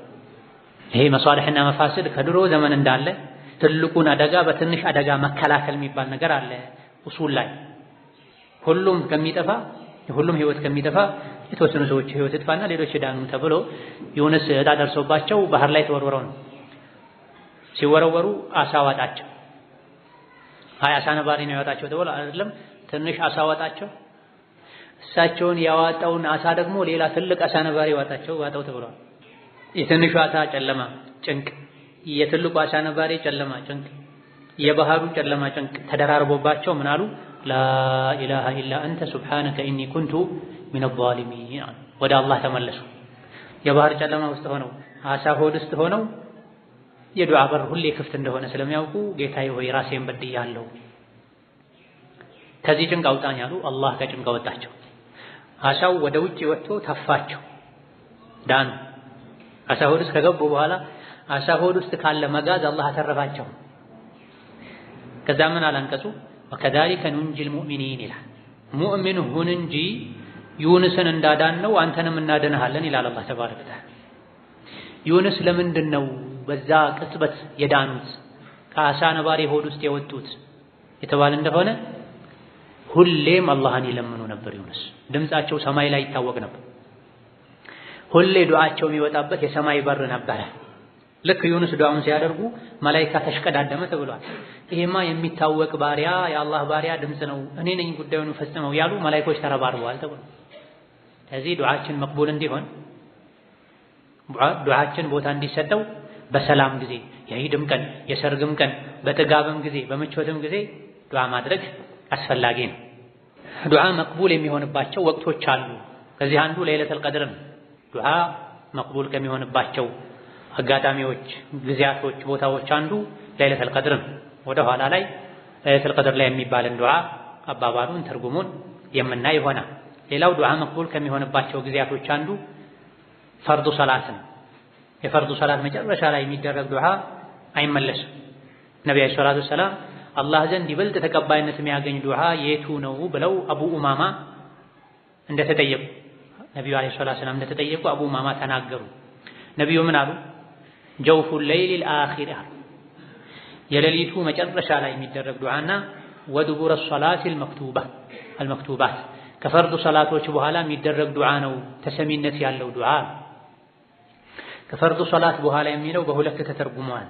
አንደኛ ተሸሁድና ተህያቱን ከጨረሰን በኋላ ሳናሰላመት በፊት ሶላት ውስጥ ሆነው የምናደርገው ዱዓ ነው ተብሏል። ሁለተኛው ሶላት እንዳለቀ የሚደረግ ዱዓ ነው ተብሏል። የሚሻለው ተህያቱን ተሸሁድን እንደጨረሰን ሶላት ለነቢ አውርደን ከማሰላመታችን በፊት ዱዓ ማድረጉ ነው የሚሻል። ከሶላት ወጥቶ ዱዓ ከማድረግ ሶላት ውስጥ ሆኖ ዱዓ ማድረጉ ይበልጥ ተቀባይነት እንዲኖረው ያደርጋል። ያለፉት ሳምንታት ደርሳችን ላይ እንደጠቀስነው በአረብኛ ዱዓ ማድረግ ማይችል ሰው ተሸሁዱን ሶላት አለ ነብዩን በአረብኛ አድርጎ ቀሪውን በራሱ ቋንቋም ዱዓ ቢያደርግ ይችላል። ነብዩ አለይሂ ሰላቱ ወሰላም አንዳቸው ተሸሁድን ከጨረሰ በኋላ ሶላት አለ ነብይ ካወረደ በኋላ ደስ ያለውን ዱዓ ያድርግ ብለዋል። ይሄ እነ ቡኻሪ የዘገቡት ሐዲስ ነው። ደስ ያለውን ዱዓ ለማድረግ ቋንቋ ከገደበው በሌላ ቋንቋ ማድረግ ይችላል። በሌላ ቋንቋ ማድረግ ማይቻለው ተሸሁዱን ራሱን፣ ፋቲሃውን ራሱን፣ ተክቢሩን ራሱን፣ ስጁድ ሩኩዕ ላይ የሚባለውን ሱብሃነ ረቢየል አዕላ፣ ሱብሃነ ረቢየል አዕላ፣ ሱብሃነ ረቢየል ዐዚሙን በሌላ ቋንቋ መቀየር አይቻልም። የሶላት ክፍል ዋጅቡን በአረብኛው ቋንቋ ካደረጉ በኋላ ስጁድ ላይም ይሁን ተሸሁድም ላይ ይሁን በራስ ቋንቋ አላህን ቢለምኑ የሚከለክል ነገር የለም። ቋንቋ የአላህ ተአምር ነው። በዚህ ቋንቋ እንጂ አትለምኑኝ አላለም አላህ ተባረከ ወተዓላ። ነገር ግን ሶላት ውስጥ በሌላ ቋንቋ ዱዓ ማድረግ የሚችለው ማን ነው? አረብኛ ማይችል ሰው። አረብኛ የማይችል ሰው። አሻሂድ ከሶላት በኋላ የሚለው ከማሰላመት በፊት ነው ተብሎ ተፈስሯል። ሊአነ ዱቡረ ሸይኢ አኺሩሁ፣ የአንድ ነገር መጨረሻው ማለት ዱቡሩ ማለት ምን ማለት ነው? የኋለኛው አካሉ ማለት ነው። ከሱ ጋር የተያያዘ ነው። ዱቡሩ ዳባ ይባላል። የእንስሳት ዱቡር ይባላል። መቀመጫ ዱቡር ይባላል። የሰውነት የመጨረሻ አካል ስለሆነ ማለት ነው። ዱቡሩ ሶላት ማለትም ከሶላት ያልተለየ የሶላት የመጨረሻ አካል ማለት ነውና ሶላት ውስጥ ሆኖ ዱዓ ማድረጉ በላጭ ነው። ከሶላት በኋላም ቢሆን ከፈርዱ ሶላት በኋላ በግል አንዳንዴ ዱዓ ማድረግ ይቻላል። ከሶላት በኋላ የሚባሉ ዚክሮችም ዱዓ ናቸው እንጂ በጀማዓ ተሰብስቦ ከሶላት በኋላ ዱዓ ይደረጋል ማለት አይደለም። ይሄ ነቢይም ሰሐቦችም ታቢዒዮችም እነ ኢማሙ ሻፊዒም ማናቸውም አላደረጉም። ሌላው ሌሊት ላይ ነው ዱዓ መቅቡል የሚሆንበት፣ የሌሊቱ መጨረሻ ነው። የሰማይ በር ከእኩለ ሌሊት በኋላ ይከፈታል። በዛ ሰዓትም አላህ ተባረከ ወተዓላ ማን ነው የሚለምነኝ ማን ነው የሚጠይቀኝ የምሰጠው ይላል አላህ ብለዋል ነብዩ ሰለላሁ ዐለይሂ ወሰለም። የተቸገራለን ዱዓ የሚያደርግ እርዳታ የሚጠይቅ የሚፈልግ አለን ብሎ አላህ ራሱ ይጠይቃል በየሌሊቱ ከእኩለ ሌሊቱ በኋላ ተብሏል። የሌሊቱ 1/3 ሲቀር ተብሏል። 8 ሰዓት አካባቢ 9 ሰዓት አካባቢ 10 ሰዓት አካባቢ ፈጅር አዳን ሊል አካባቢ ያለው ወቅት አላህ ዱዓን የሚቀበልበት ወቅት ነው። በዚህ ሰዓት የሚደረግን ዱዓ ሁሉ አላህ እሺ ይላል። የዝሙተኛና የሰዎችን ገንዘብ በጉልበት እየቀማ የሚበላ ሰው ሲቀር ይላል ሐዲሱ ላይ። ሌሊት ላይ የሌሊቱ መጨረሻ ላይ አላህ ተባረከ ወተዓላ ማን ነው የሚለምነኝ ማን ነው የሚጠይቀኝ እሺ ምለው ይላል። በዛ ሰዓት የተኛውም የተቸገረ ሙስሊም ዱዓ ሲያደርግ አላህ ዱዓውን ይቀበለዋል። ሁለት ሰዎች ሲቀሩ አሉ ነብዩ ሰለላሁ ዐለይሂ ወሰለም። ማን? አንደኛ ማህፀኗን የሸጠች የምትተዳደር ዝሙተኛ ባለጌ የዝሙተኛን ዱዓ አላህ አይቀበልም አይሰማም በዛም ሰዓት ቢደረግ ማለት ነው። ለዚህ ነው ቅድም ምን ብለናል? ዱዓ መቅቡል እንዲሆን ከዱዓ አደብ ስርዓት መስፈርት አንዱ ተውበት ነው ብለናል። ሁለተኛ አሻራ የአሻርን ዱዓ አላህ አይሰማማ። ሰዎችም በጉልበት የንብረትህን 1/10ኛ 1/8ኛ 1/5ኛ አምጣ ብሎ በጉልበት የቀማ የሚወስድ ያለ ፈቃዳቸው ያለ አግባብ ዘራፊ ዱዓው ተቀባይነት አይኖረውም። ወከዛሊክ ዱዓ መቅቡል ከሚሆንባቸው ቦታና አጋጣሚዎች አንዱ በአዳንና ኢቃም መሃል ዱዓ ማድረግ ነው። ነቢዩ ዓለይሂ ሰላቱ ወሰላም አዱዓኡ ላ ዩረዱ በይነ አልአዳኒ ወልኢቃመቲ ፈድዑ ብለዋል። በአዳንና ኢቃም መሃል ዱዓ አይመለስም፣ ዱዓ አድርጉ ብለው አዘዋል። በአዳንና ኢቃም መሃል ዱዓ አይመለስም ነገሩን። ከዛ ደግሞ አዘዙን ምን አሉ? ፈድዑ ዱዓ አድርጉ በአዳንና ኢቃም መሃል። በአዳንና ኢቃም መሃል ያለው ሰዓት ውስን ነው። አዳንን ተከታትሎ አዳን እንደተሰማ የሚባለውን ዚክርና ዱዓ አድርጎ ከዛ በኋላ ቀብልያ ሰግዶ እስከ ኢቃም ቁጭ ብሎ እጅ አንስቶ ዱዓ ማድረግ። አሷዲቁል መስዱቅ ዓለይሂ ሰላቱ ወሰላም እውነተኛው ነቢ ምን ብለዋል? በአዳንና ኢቃም መሃል ዱዓ አይመለስም ብለዋል። ታዲያ ስንት ያደረግኩ የታለ ያልተሰማም ያልክ እንደሆነ ዱዓችን ተቀባይነት እንዳያገኝ የሚከለክሉ ነገሮች አሉ። ሐራም መብላት፣ ሐራም መልበስ፣ ሐራም መጠጣት፣ ዝምድና መቁረጥ፣ በመልካም ማዘዝ ከመጥፎ መከልከልን መተው፣ መምከርን፣ ሰዎችን መጥፎ ሁኔታ ላይ ስናይ ተው አላህን ፍራ ማለትን መተው ወዘተ ዱዓችን ወደ ሰማይ እንዳይወጣ ያደርጋሉ። እኛን ነው መጠርጠር ያለብን ራሳችን። ዱዓውን በትክክል አላደረኩም ይሆናል እንጂማ ነብዩ አይዋሹም አለይሂ ሰላቱ ወሰላም። አላህ ተባረከ ወተዓላ ያልሆነን ነገር አይናገርም፣ ጠይቁኝ እሰጣለሁ ብሏል። ነብዩ አለይሂ ሰላቱ ወሰላም ሌሊት ላይ የሚደረግ ዱዓ በአዳንና ኢቃም መሃል የሚደረግ ዱዓ አይመለስም ብለዋል። ታዲያ ለምንድን ነው እኔ ዱዓ አድርጌ ግቡን ያልመታው ያለን እንደሆነ ጣታችን ወደ ራሳችን መቀሰር አለብን። ምበላው ምጠጣው ሐራም ነው ማለት ነው? ርዝቄ ሐላል አይደለም ማለት ነው? ወይስ ዝምድና ቆርጫለሁ ማለት ነው? ወይስ ያለን ወደኛ ተመልሰን ራሳችንን መፈተሽ አለብን እንጂ አላህና መልእክተኛው ላይ ውስጣችን ላይ ጥርጣሬ ሊኖር አይገባም። ወከዛሊክ ዱዓ መቅቡል ከሚሆንባቸው አጋጣሚዎችና ቦታዎች አንዱ ዝናብ ሲዘንብ ዱዓ ማድረግ። ዝናብ እየዘነበ አላህ ረሕመት ስለሚወርድ በዛ ሰዓት ዱዓ ማድረግ ዱዓ መቅቡል እንደሚሆን ተነግሯል። ዘምዘም ሲጠጣ ዘምዘምን ሲጠጡ ዱዓ ማድረግ መቅቡል እንደሚሆን ተነግሯል። ማኡ ዘምዘመ ሊማ ሹሪበ ለሁ ዘምዘም ለተጠጣለት ዓላማ ይውላል ተብሏል። ወከዛሊክ ከሶላት ውስጥ በተለይ ሱጁድ ላይ ተኮኖ የሚደረግ ዱዓ መቅቡል እንደሆነ ነብዩ አለይሂ ሰላቱ ወሰላም ተናግረዋል። ማታ በተኙበት መሃል ላይ የነቃ ሰው የባነነ ሰው ላኢላሃ ኢለላሁ ወህደሁ ላ ሸሪከ ለሁ ለሁል ሙልኩ ወለሁል ሐምዱ ወሁወ ዐላ ኩሊ ሸይኢን ቀዲር አልሐምዱሊላህ ሱብሓነላህ ወላኢላሃ ኢለላህ ወላሁ አክበር ብሎ ከዛ በኋላ ዱዓ ያደረገ እንደሆነ አላህ ዱዓውን ይቀበለዋል ብለዋል ነብዩ ሰለላሁ ዐለይሂ ወሰለም። ቡኻሪ የዘገቡት ሐዲስ ማታ ላይ የባነነ ሰው መን ተዓራ ሚነል ለይሊ እንቅልፉን ጨርሶ ሳይሆን መሃል ላይ ብንን ብሎ ተነስቶ በዛች ሰዓት አላህን አስታውሶ ዱዓ ያደረገ ሰው አላህ ዱዓውን ይቀበለዋል፣ አይመለስም ብለዋል። ወከዛሊክ የውሙ ዓረፋ ላይ 9ኛው ቀን ሐጅ ላይ ተኮኖ የሚደረግ ዱዓ እንደማይመለስ ተነግሯል። ዶሮ ሲጮህ አውራ ዶሮ ሲጮህ ዱዓ መደረግ እንዳለበት መላኢካ ሲያይ ነው የሚጮኸው ዱዓ አድርጉ ተብሏል። በዛ ሰዓትም ዱዓ መቅቡል ይሆናል።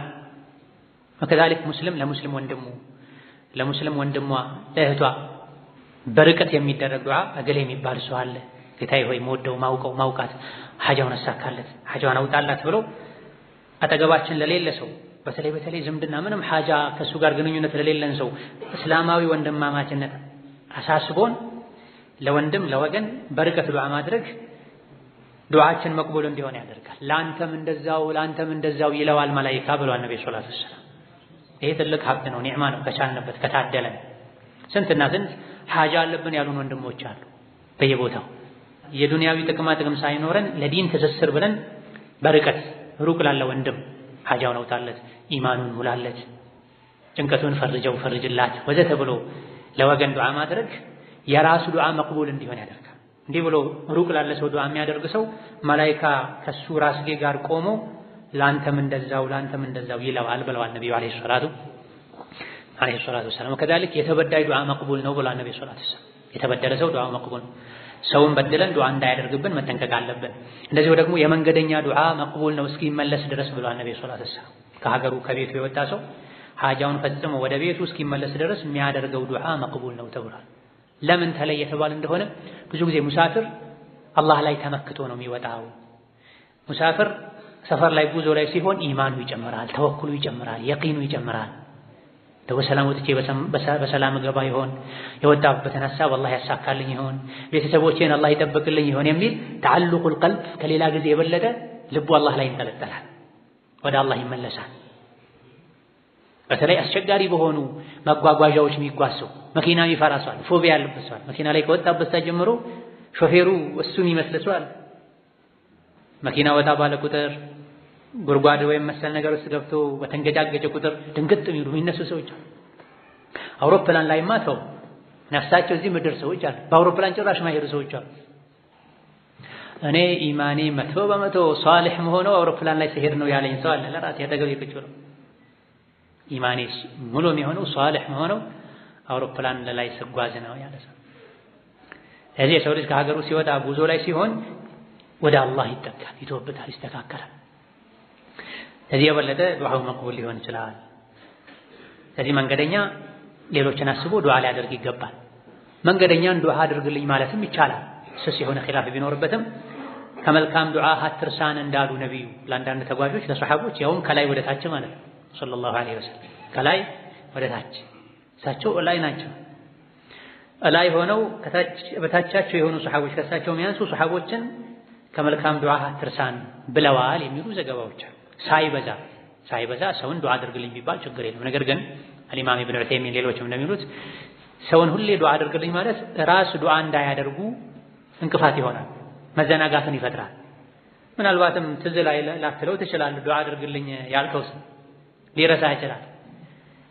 እንደገና ደግሞ በሂደት እሱ ላይ ሌላ እምነት ውስጥ ላይ እንዲፈጠርም ሊያደርግ ይችላል። ለምንድን ነው ሁሌ አንተን የመጡ ሰዎች ዱዓ አድርግልኝ የሚሉ? ዱዓ አድርግልኝ የሚሉትንም ሰው ሊፈትን ይችላል። ያንተን ችግር የምታውቀው አንተ ነህ። ማ ሐከ ጅልደከ ሚስለ ውፍሪከ ፈተወለ አንተ ጀሚዐ አምሪከ ይላሉ አረቦች ሲናገር። ያንተን ቆዳ እንዳንተ ጣቶች ማከክ የሚችል ማንም የለም። ያንተን ጉዳይ አንተው ተወጣው ማለት ነው። እከክልኝ ብትለው አንድን ሰው ወይም አሳልፎ ያክሃል ወይም አሳንሶ ያክሃል፣ አልያ ያደመሃል፣ አልያ ደግሞ የባሰ ነካክቶ ሌላ ችግር ውስጥ ያስገባሃል። ያንተን ቆዳ ሊያክልህ የሚችል ያንተ ጥፍር ነው። ያንተን ጉዳይ ሁሉ አንተው ተወጣው ተብሎ ዱዓህንም አንተው ራስህ አድርግ ማለት ነው። ነገር ግን አንዳንዴ በጣም ሷሊህ የሆኑ ሰዎችን ዱዓ አድርጉልኝ ብትል ችግር የለውም።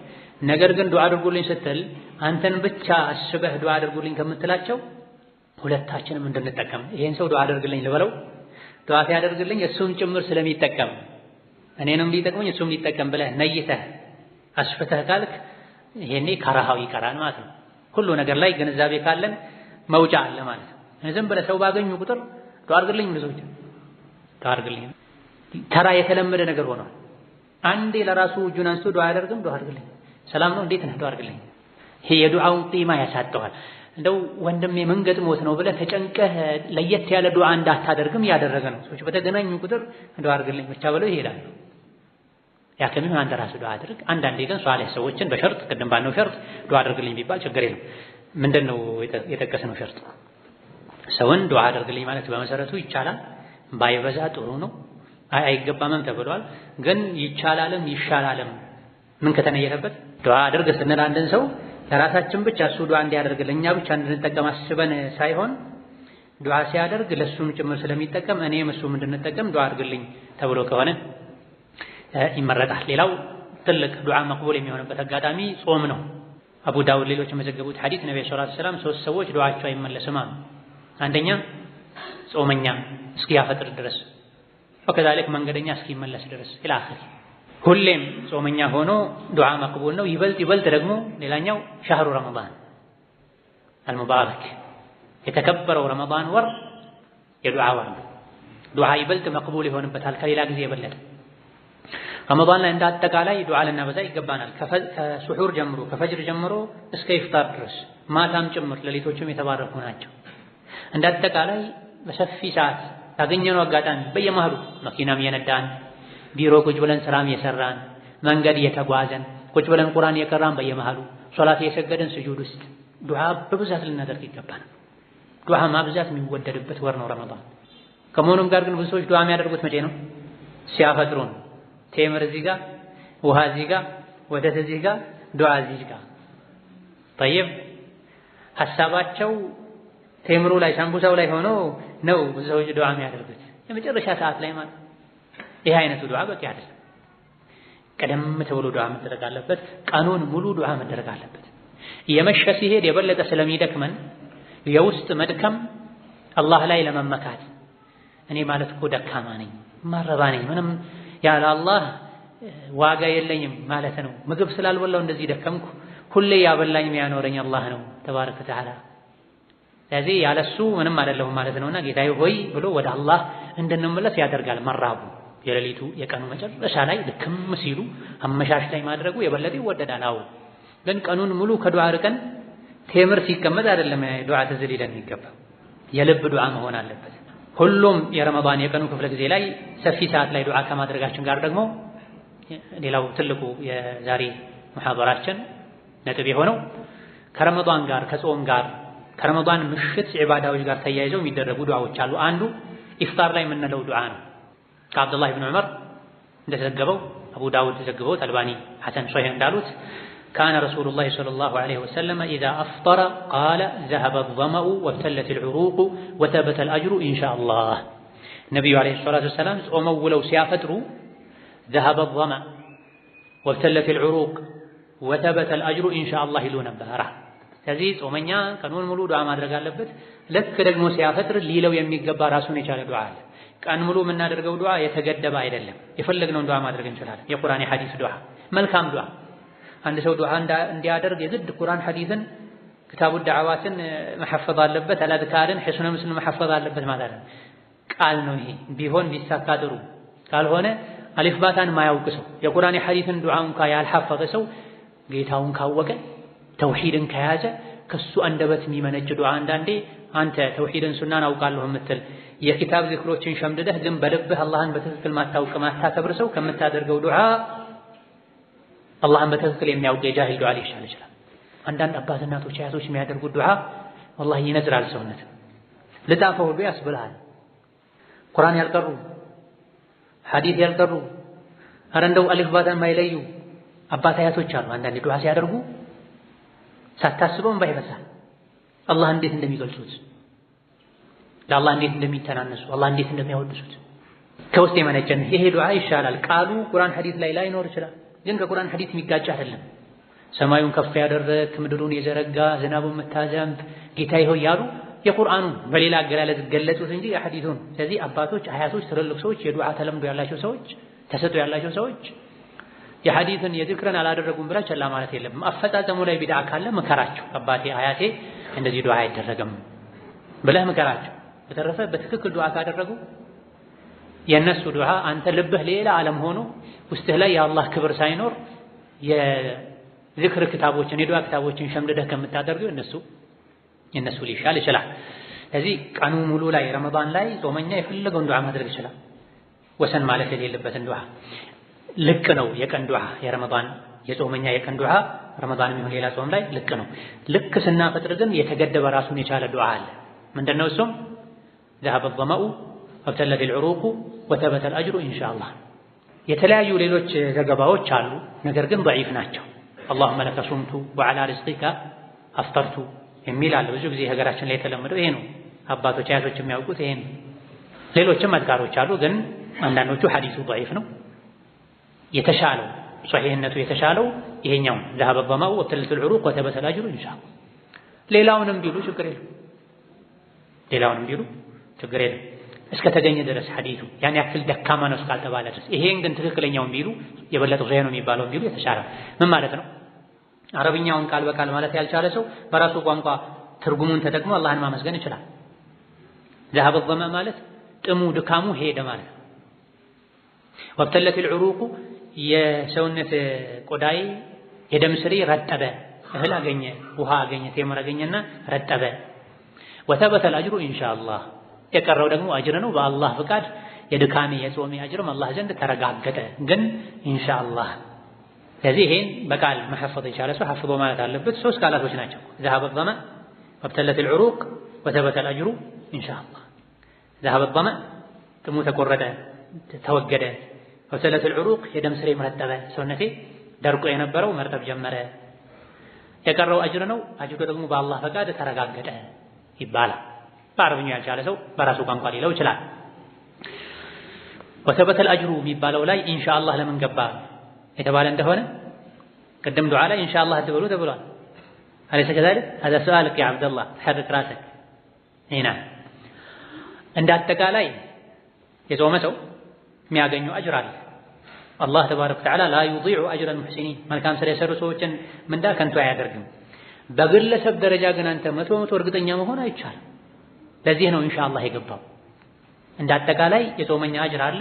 እንደ አጠቃላይ የጾመኛን አጅር አገኛለሁ በል ግን እኔ በግሌ ቴምሩ አጠገቤ ነው ጎረስኩት፣ ውሃ ጠጣሁኝ፣ የደም ስሬ ዝውውሬ ተስተካከለ፣ አየሁ፣ ተረጋገጥኩኝ።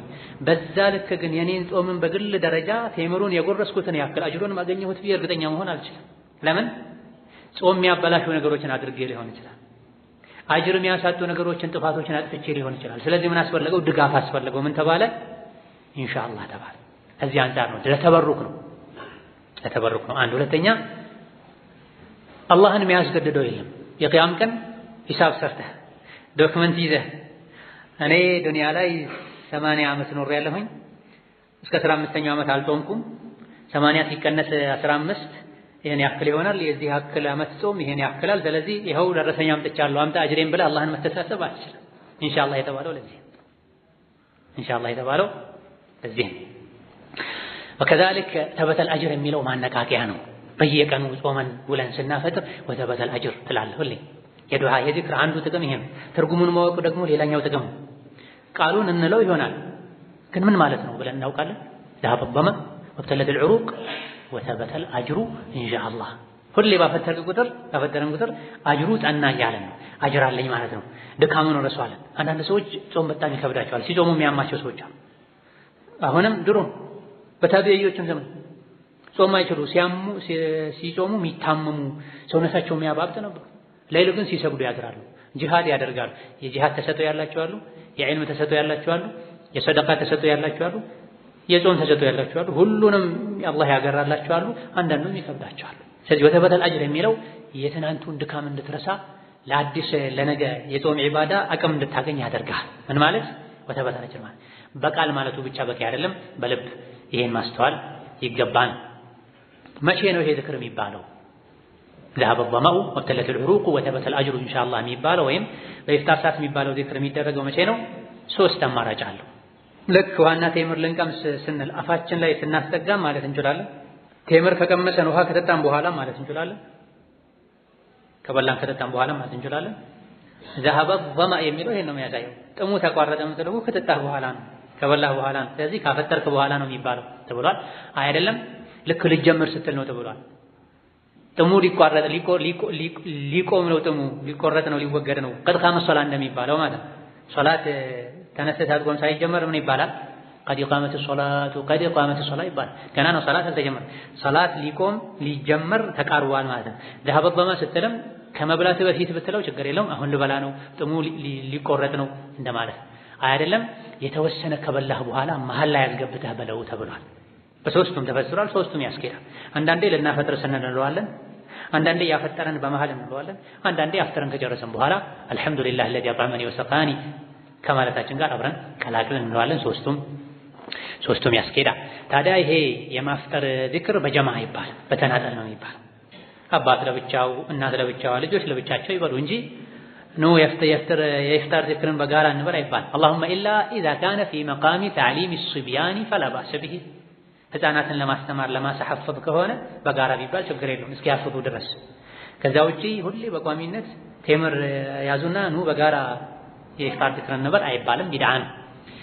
ይህ ከጾም ጋር የተያያዘ ዱዓ ሲሆን፣ ሌላው ጾመን ውለን ማታ ስንሰግድ ከምሽት ሶላቶች ጋር ረመዳን ላይ ብቻ አይደለም ሌላ ጊዜም ከቁኑት ዱዓ ጋር ተያይዞ የሚደረግ ኢባዳ ጋር ተያይዞ የሚደረግ ዱዓ አለ። የቁኑት ዱዓ ረመዳን ላይ ሁላችንም የምናውቀው ነው። ከፊሎች በማድረግ ከፊሎች በመቀበል አሚን በማለት ነገር ግን ትርጉሙ ምንድነው? አደብስ አለው ወይ? ይሄን ማወቅ አለብን። ኢንሻአላህ አጠር አድርገን ይሄን የምናይ ይሆናል።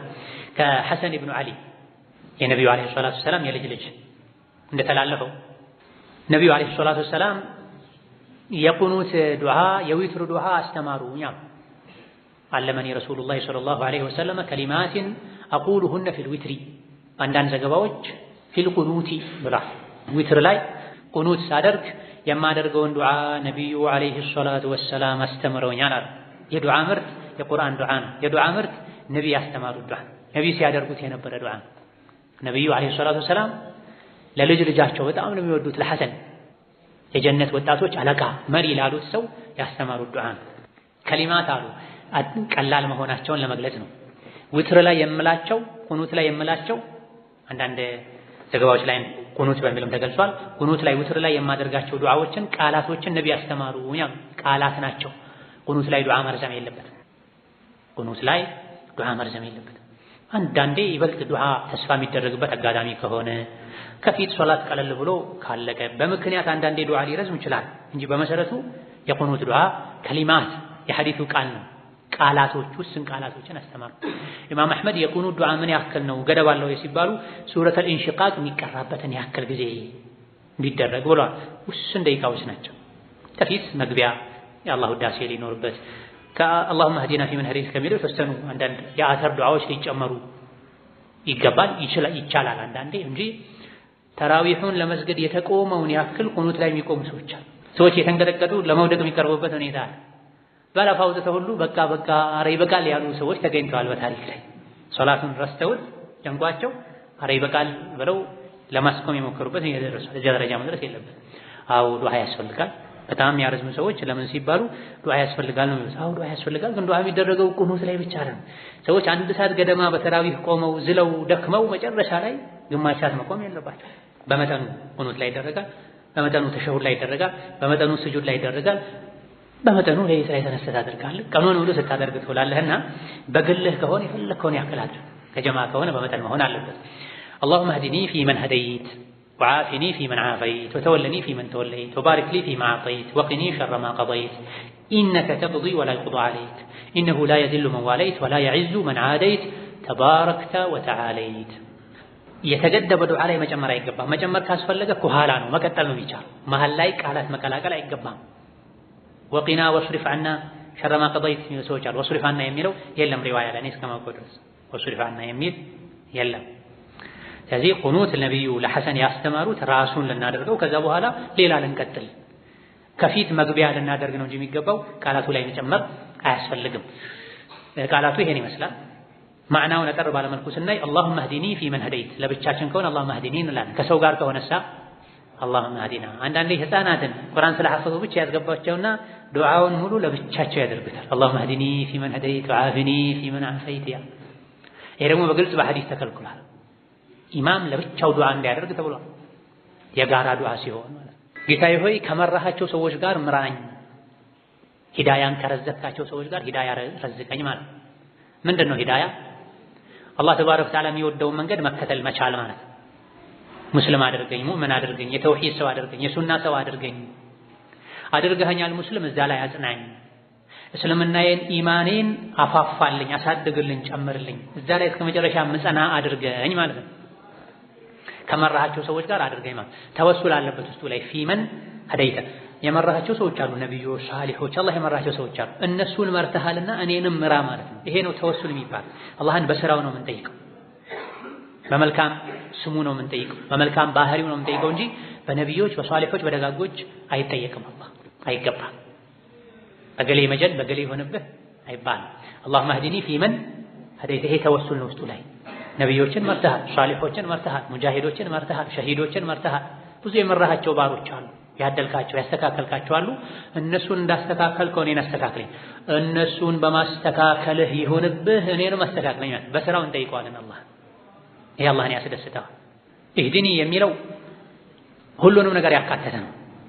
የዱንያውንም የአኼራውንም ጸባዬን የተስተካከለ አድርግልኝ፣ ስራዬን የተስተካከለ አድርግልኝ፣ ንግግሬን የተስተካከለ አድርግልኝ ወዘተ ማለት። ወዓፊኒ ፊመን ዓፈይት፣ ዓፊያ ከሰጣቸው ሰዎች ጋር ለእኔም ዓፊያ ስጠኝ። ዓፊያ የስጋው ብቻ አይደለም፣ ሆድ ቁርጠት፣ ራስ ምታት ብቻ አይደለም። ነዓም አካላዊ ዓፊያ ስጠኝ አንድ ነገር ነው። ውስጣዊ ዓፊያም ስጠኝ። ከሽርክ ነፃ አውጣኝ፣ ሽርክ በሽታ ነው። ከኩፍር ነፃ አውጣኝ፣ ከቢድዓ ነፃ አውጣኝ፣ ከመጥፎ ባህሪ ነፃ አውጣኝ፣ ከጀሃነም ነፃ አውጣኝ። ዓፊያ አድርገኝ ማለት ዓፊን የሚለው በዚህ መልኩ በሰፊው ልንረዳው ይገባል።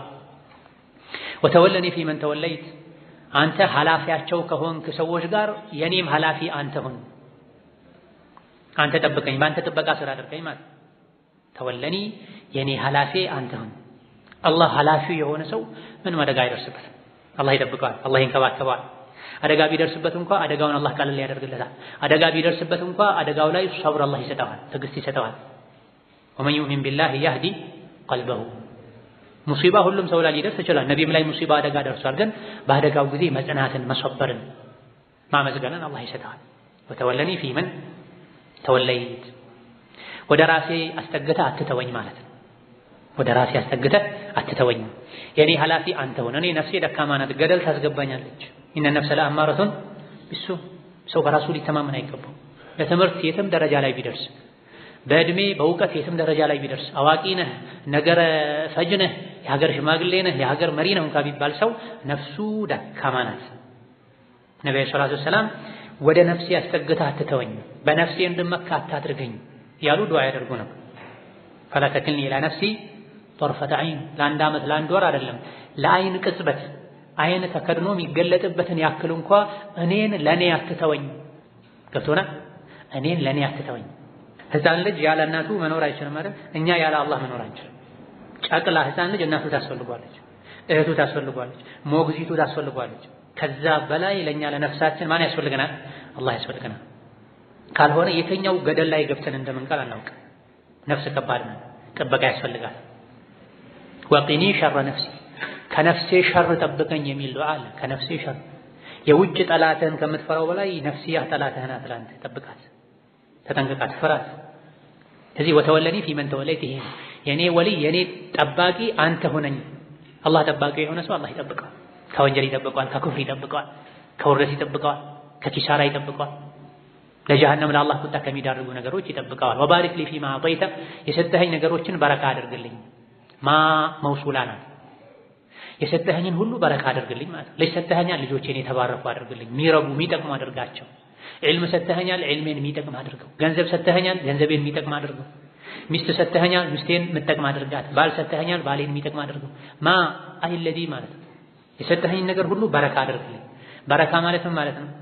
አንድ ነገር ቋሚ ሆኖ ጠቃሚ መሆን ማለት ነው። አልበረከቱ አልኸይሩ ዳኢሙን ሙስተሚር ማለት ሁሌ የሚኖር ሁሌ የሚጠቅም ነገር በረካ አለው ይባላል። አላህ በረካ ያደርግህ ማለት እድሜህን ያርዝመው፣ ሀብትህን ያስፋው፣ ቋሚ ያደርግልህ ማለት። ስለዚህ የሰጠኸኝ ነገር ሁሉ በረካ አድርግልኝ። ወቂኒ ሸረ ማ ቀضይት፣ ከወሰንካቸው ውሳኔዎች ክፋት ጠብቀኝ። ወቂኒ ጠብቀኝ፣ ሸረ ማ ቀضይት፣ አንተ ከወሰንካቸው ውሳኔዎች ክፋታቸው ከመጥፎ ጎናቸው ጠብቀኛል። በመሰረቱ አላህ የሚወሰነው ነገር ሁሉ ኸይር ነው። ወደኛ ሲመጣ ግን ሸር ሊሆን ይችላል አያያዝ ካልቻልንበት። ለምሳሌ አንድ ሰው ላይ የአካል አደጋ እንዲደርስበት አላህ ወስኖ ሊሆን ይችላል። የአካል አደጋ ሰው ላይ መድረሱ ለሱ ይጠቅመዋል ከሰበረ፣ ከታገሰ፣ አላህን ካመሰገነ፣ አልሐምዱሊላህ ካለ። ካልሰበረሳ ለሱ ጉዳት ነው። ስለዚህ ከወሰንከው ውሳኔ መጥፎ ጎኑ ጠብቀኝ ማለት ነው። አንድ ሰው ላይ አላህ ድህነትን ሊወስንበት ይችላል። ድህነት እሱ ላይ መወሰኑ በራሱ ሸር አይደለም። አንዳንድ ሰው ድህነት ሊያስተካክለው ይችላል። ሀብታም ሲሆን ይጠግባል፣ ያስቸግራል፣ ያምጻል። ግን የድህነቱን አያያዝ ካልቻለበት ያ ውሳኔ ለሱ መጥፎ ሆነ ማለት ነው። አላህ የሚወሰናቸው ነገሮች በሙሉ ለሰው ልጅ ኸይር ናቸው። ሰው ልጅ ጋር ሲደርሱ ግን አቀባበሉ ሸር ሊሆን ስለሚችል አንተ ከወሰንከው ውሳኔ መጥፎ ነገር ጠብቀኝ። ሀብታም የነበሩ ባለሀብት የነበሩ ሰዎች ሲያጡ ሊከፍሩ ይችላሉ፣ አላህ ይጠብቅ። ጤነኛ የነበሩ ሰዎች በአካል ህመም ሲሰቃዩ ሰብር ሊያጡ ይችላሉ፣ አላህ ይጠብቅ። ስለዚህ አንተ የምትወስነው ውሳኔ ሁሉ ኸይር ነው። በሽታ መታመም ኸይር ነው። የሰው ልጅ በታመመ ቁጥር ወደ አላህ ይጮሃል፣ ዱዓ ያደርጋል፣ ይተናነሳል፣ አጅሩን አላህ ያበዛለታል። ልጅ ሞተበት አንድ ሰው፣ ልጅ በሞቱ ማጉደል ነው ለአንተ ሸር ሊሆን ይችላል ዛሂሩ። ግን ከሰበርክ ልጁ ጀነት ሄዶ ቤት ሰርቶ ይጠብቅሃል፣ ኸይር ነው ማለት ነው። ዱንያ አግኝተህ አጣህ፣ ሰብር አደረግህ፣ ለአንተ ኸይር ነው። ሰብር አጣህ፣ ለአንተ መጥፎ ነው። ስለዚህ አንተ የወሰንካቸው ውሳኔዎች ኋላቸውን ኸይር አድርግልኝ፣ ይዘውት የሚመጡትን ነገር ጥሩ አድርግልኝ ማለት። ገንዘብ መሰጠቱን በራሱ እኮ ኸይር ነው፣ ግን አያያዝ ካልቻልከበት ሸር ነው። መልካም የነበሩ ትሁት የነበሩ ሰው አክባሪ የነበሩ ተናናሽ የነበሩ ሰዎች ሀብት ሲያገኙ ጥጋብ ወጥሯቸው አባታቸውን የማይታዘዙ ዝምድና ማይቀጥሉ እናንተ ቤት አይመቸኝም እናንተ ሰፈር ለኔ መኪና አይሆንም ወዘተ እያሉ የጠገቡ በጥጋብ ዝምድና የቆረጡ በጥጋብ መስጂድ አልገባም መስጂዱ ይሸታል ያሉ ሰዎች ተገኝተዋል። فلما آتاهم من فضله بخلوا به وتولوا አላህ ከችሮታው ከተሩፋቱ ሲሰጣቸው የጠገቡ ጀርባ ሰጥተው ይዞሩ አሉ። ለአንዳንድ ሰው ስልጣን ፈተና ነው፣ ለአንዳንድ ሰው ሀብት ፈተና ነው፣ ለአንዳንድ ሰው ዝና ፈተና ነው። ስለዚህ ማግኘትም ፈተና ነው፣ ማጣትም ፈተና ነው። ከዚህ ነው ይሄን ነው ወቅኒ ሸረ ማ ቀضይት የተባለው ኢነከ ተቅዲ ወላ ይቅضى عليك አንተ ትወስናለህ አይወሰንብህም አሉ። ይሄ ውዳሴ ነው። አንተ ትወስናለህ አይወሰንብህም አላህን ያወደሱ ነው። ወኢነሁ ላ የዝሉ መን ዋለይት አንተ የጠበከው ሰው አንተ የረዳኸው ሰው አንተ የወደድከው ሰው አይዋረድም። ውደደኝ፣ አክብረኝ፣ ጠብቀኝ፣ አቅርበኝ። ወላ የዕዙ መን ዓደይተ አንተ ደግሞ ጠላቱ የሆንከ ሰው መቼም ሊከብር አይችልም። አንተ ጠላት አታድርገኝ፣ አንተ እንድጠላኝ የሚያደርግ ነገር ከማድረግ ጠብቀኝ፣ በወንጀል አታዋርደኝ ማለት ነው። ተባረክተ ረበና ወተዓለይት ጌታችን ሆይ ኸይርህ በዛ መልካምህ ለሰው ልጆች የምታደርገው የምትሰጠው ስጦታ ብዙ ሆነ ማለት ነው። ተባረከ ማለት ከቱራ ኸይሩሁ ማለት የአላህ ስጦታ ሰፊ ነው ብዙ ነው። ስለዚህ ይሄን ሁሉ ኒዕማህን እናውቃለን እናወድስሃለን ማለት ነው። ከዱዓ በፊትም ውዳሴ አለ፣ ከዱዓ በኋላም ውዳሴ አለ። ይህ የዱዓው ቃል ነው። ቅድም እንዳልነው ከፊት በኋላ መጨመር ይቻላል። መሃል ላይ መቀላቀል ግን አይገባም። መሃል ላይ መቀላቀል አይገባም። ይሄ ዱዓ ሲደረግ እጅ ማንሳት ይወደዳል። አንዳንድ ማያነሱ ሰዎች አሉ፣ አይነሳም ይሉሃል። ግልጽ ሐዲስ ላይ እጃቸውን ያነሱ ነበር ቁኑት ላይ ተብሏል። ስለዚህ ቁኑት ላይ እጅ ይነሳል። አንድ ሁለተኛ አሚን ይባላል። እጅ ሲነሳ ወደ ላይ እነዚህ መነሳት የለበትም። ከፊት ትይዩ ነው መሆን ያለበት። ከፊት ከዓይኖችህ ትይዩ መሆን አለበት። እንደዚህ መራራቅም የለባቸው እጆች እንደዚህ መለያየት የለባቸው። የዱዓ አደብ እጆችን ገጣጥሞ አላህን የጠየቅነው ያለውን ነገር ሊሰጠን አፍሰን ለመቀበል እንደተዘጋጀ ሰው እንደዚህ ማድረግ ነው ያለብን። አንዳንዶች ሐዲስ ልቃውን ተሆነ ያሉ ትንሽ ገልበጥ ያድርገው ይላሉ። የሆነ ነገር ከላይ የሚንጠባጠብ ነገር ለመቀበል እንደዚህ ስለሌለ አላህ የምትጠይቀውን ነገር በዚህ ልክ ይሰጠኛል ብለህ እርግጠኛ እንደሆነ ሰው ዱዓ እጅህን ስታነሳው ትንሽ ወደፊት ገልበጥ እንደማድረግ አድርገው። ከላይ የሚወርደው የጠየቅከው ነገር የሚሰጠው እዛ ላይ ያርፋል ብለህ የማመን ያክል እርግጠኛ ሆነ ተብሏል። ታዲያ ይበተንብሃል። እንደዚህ አድርገህ አታንሳ፣ እንደዚህ አድርገህ አታንሳ። እንደሚያደርጉ ሰዎች አለ ደግሞ ከእምብርታቸው ትይዩ ዝቅ አድርገው የሚያነሱ አሉ። አይደለም፣ ከፊትህ ከዓይኖችህ ትይዩ ሁለት ጣቶች እጆች ተገጣጥመው መነሳት አለበት። ዱዓ ሲያልቅ ከሶላት ውጪ ፊት ይታበሳል አይታበስም ኺላፍ አለበት። ማበስም አለማበስም ሁለቱም ይቻላል። ከሶላት ውጪ ተኮኖ የሚደረግ ዱዓ ላይ ዱዓው ሲያልቅ ፊት ማበስ ይቻላል ያሉ የሐዲስ ሊቃውንት አሉ። ሐዲሶች ሰሂህ ነው ብለው፣ ሌሎች ደግሞ አይታበስም ሐዲሶች ضعيف ነው ብለው። ኢብኑ ሐጀር እንደሚቻል ሐዲሶች ሐሰን እንደሆኑ ገልጸዋልና ከሶላት ውጪ ዱዓ ከተደረገ በኋላ ዱዓው ሲያበቃ ፊት ማበስ ይቻላል፣ ችግር የለም። ቁኑት ላይ ግን ሶላት ውስጥ ግን ዱዓ ተደርጎ መጨረሻ ላይ ፊት አይታበስም፣ ይሄ ቢድዓ ነው። ስለዚህ ቁኑት ሲያበቃ ፊት ማበስ አይቻልም፣ አይታበስም፣ ቢድዓ ነው፣ አዲስ ፈጠራ ነው። አሚን ሲባል ከልክ በላይ መጮህ አይገባም። ዱዓውም ሲደረግ ከልክ በላይ መጮህ አይገባም። እንደዚሁ ደግሞ ዱዓው ሲደረግ በዜማ መልኩ መሆን የለበትም። ቁርአን ሲቀራ ኢነል ለዚነ አመኑ ወዐሚሉ ሷሊሃቲ ወልዐስሪ ኢነል ኢንሳነ ለፊ ኹስር ወሰማአ በነይናሃ እንደሚባለው ቁርአን ላይ ሲቀራ መድ ጉና ኢድጋም ኢኽፋ ዜማ እንደሚደረገው ዱዓ ላይ በዛ መልኩ የተዜመ መሆን የለበትም። አደብ ያስፈልጋል። አላህን ነው ያናገረን ያለው በኖርማል ድምፅ። እንደውም መተናነስ፣ መፍራት፣ ዝቅ ማለት በሚታይበት ድምፅ ነው ዱዓ መደረግ ያለበት። ቅድም እንዳልነው ደግሞ ከልክ በላይ መርዘም የለበትም። ሰው መቸገር የለበትም፣ በልክ መሆን አለበት። አንዳንዴ ለይለቱል ቀድር ተስፋ የሚደረግበት ቀን ከሆነ ከፊት ከኋላ ሁኔታው ታይቶ በመጠኑ ቢረዝም ችግር የለውም። በእነዚያም ቀኖች ቢሆን ከልክ በላይ መርዘም የለበትም።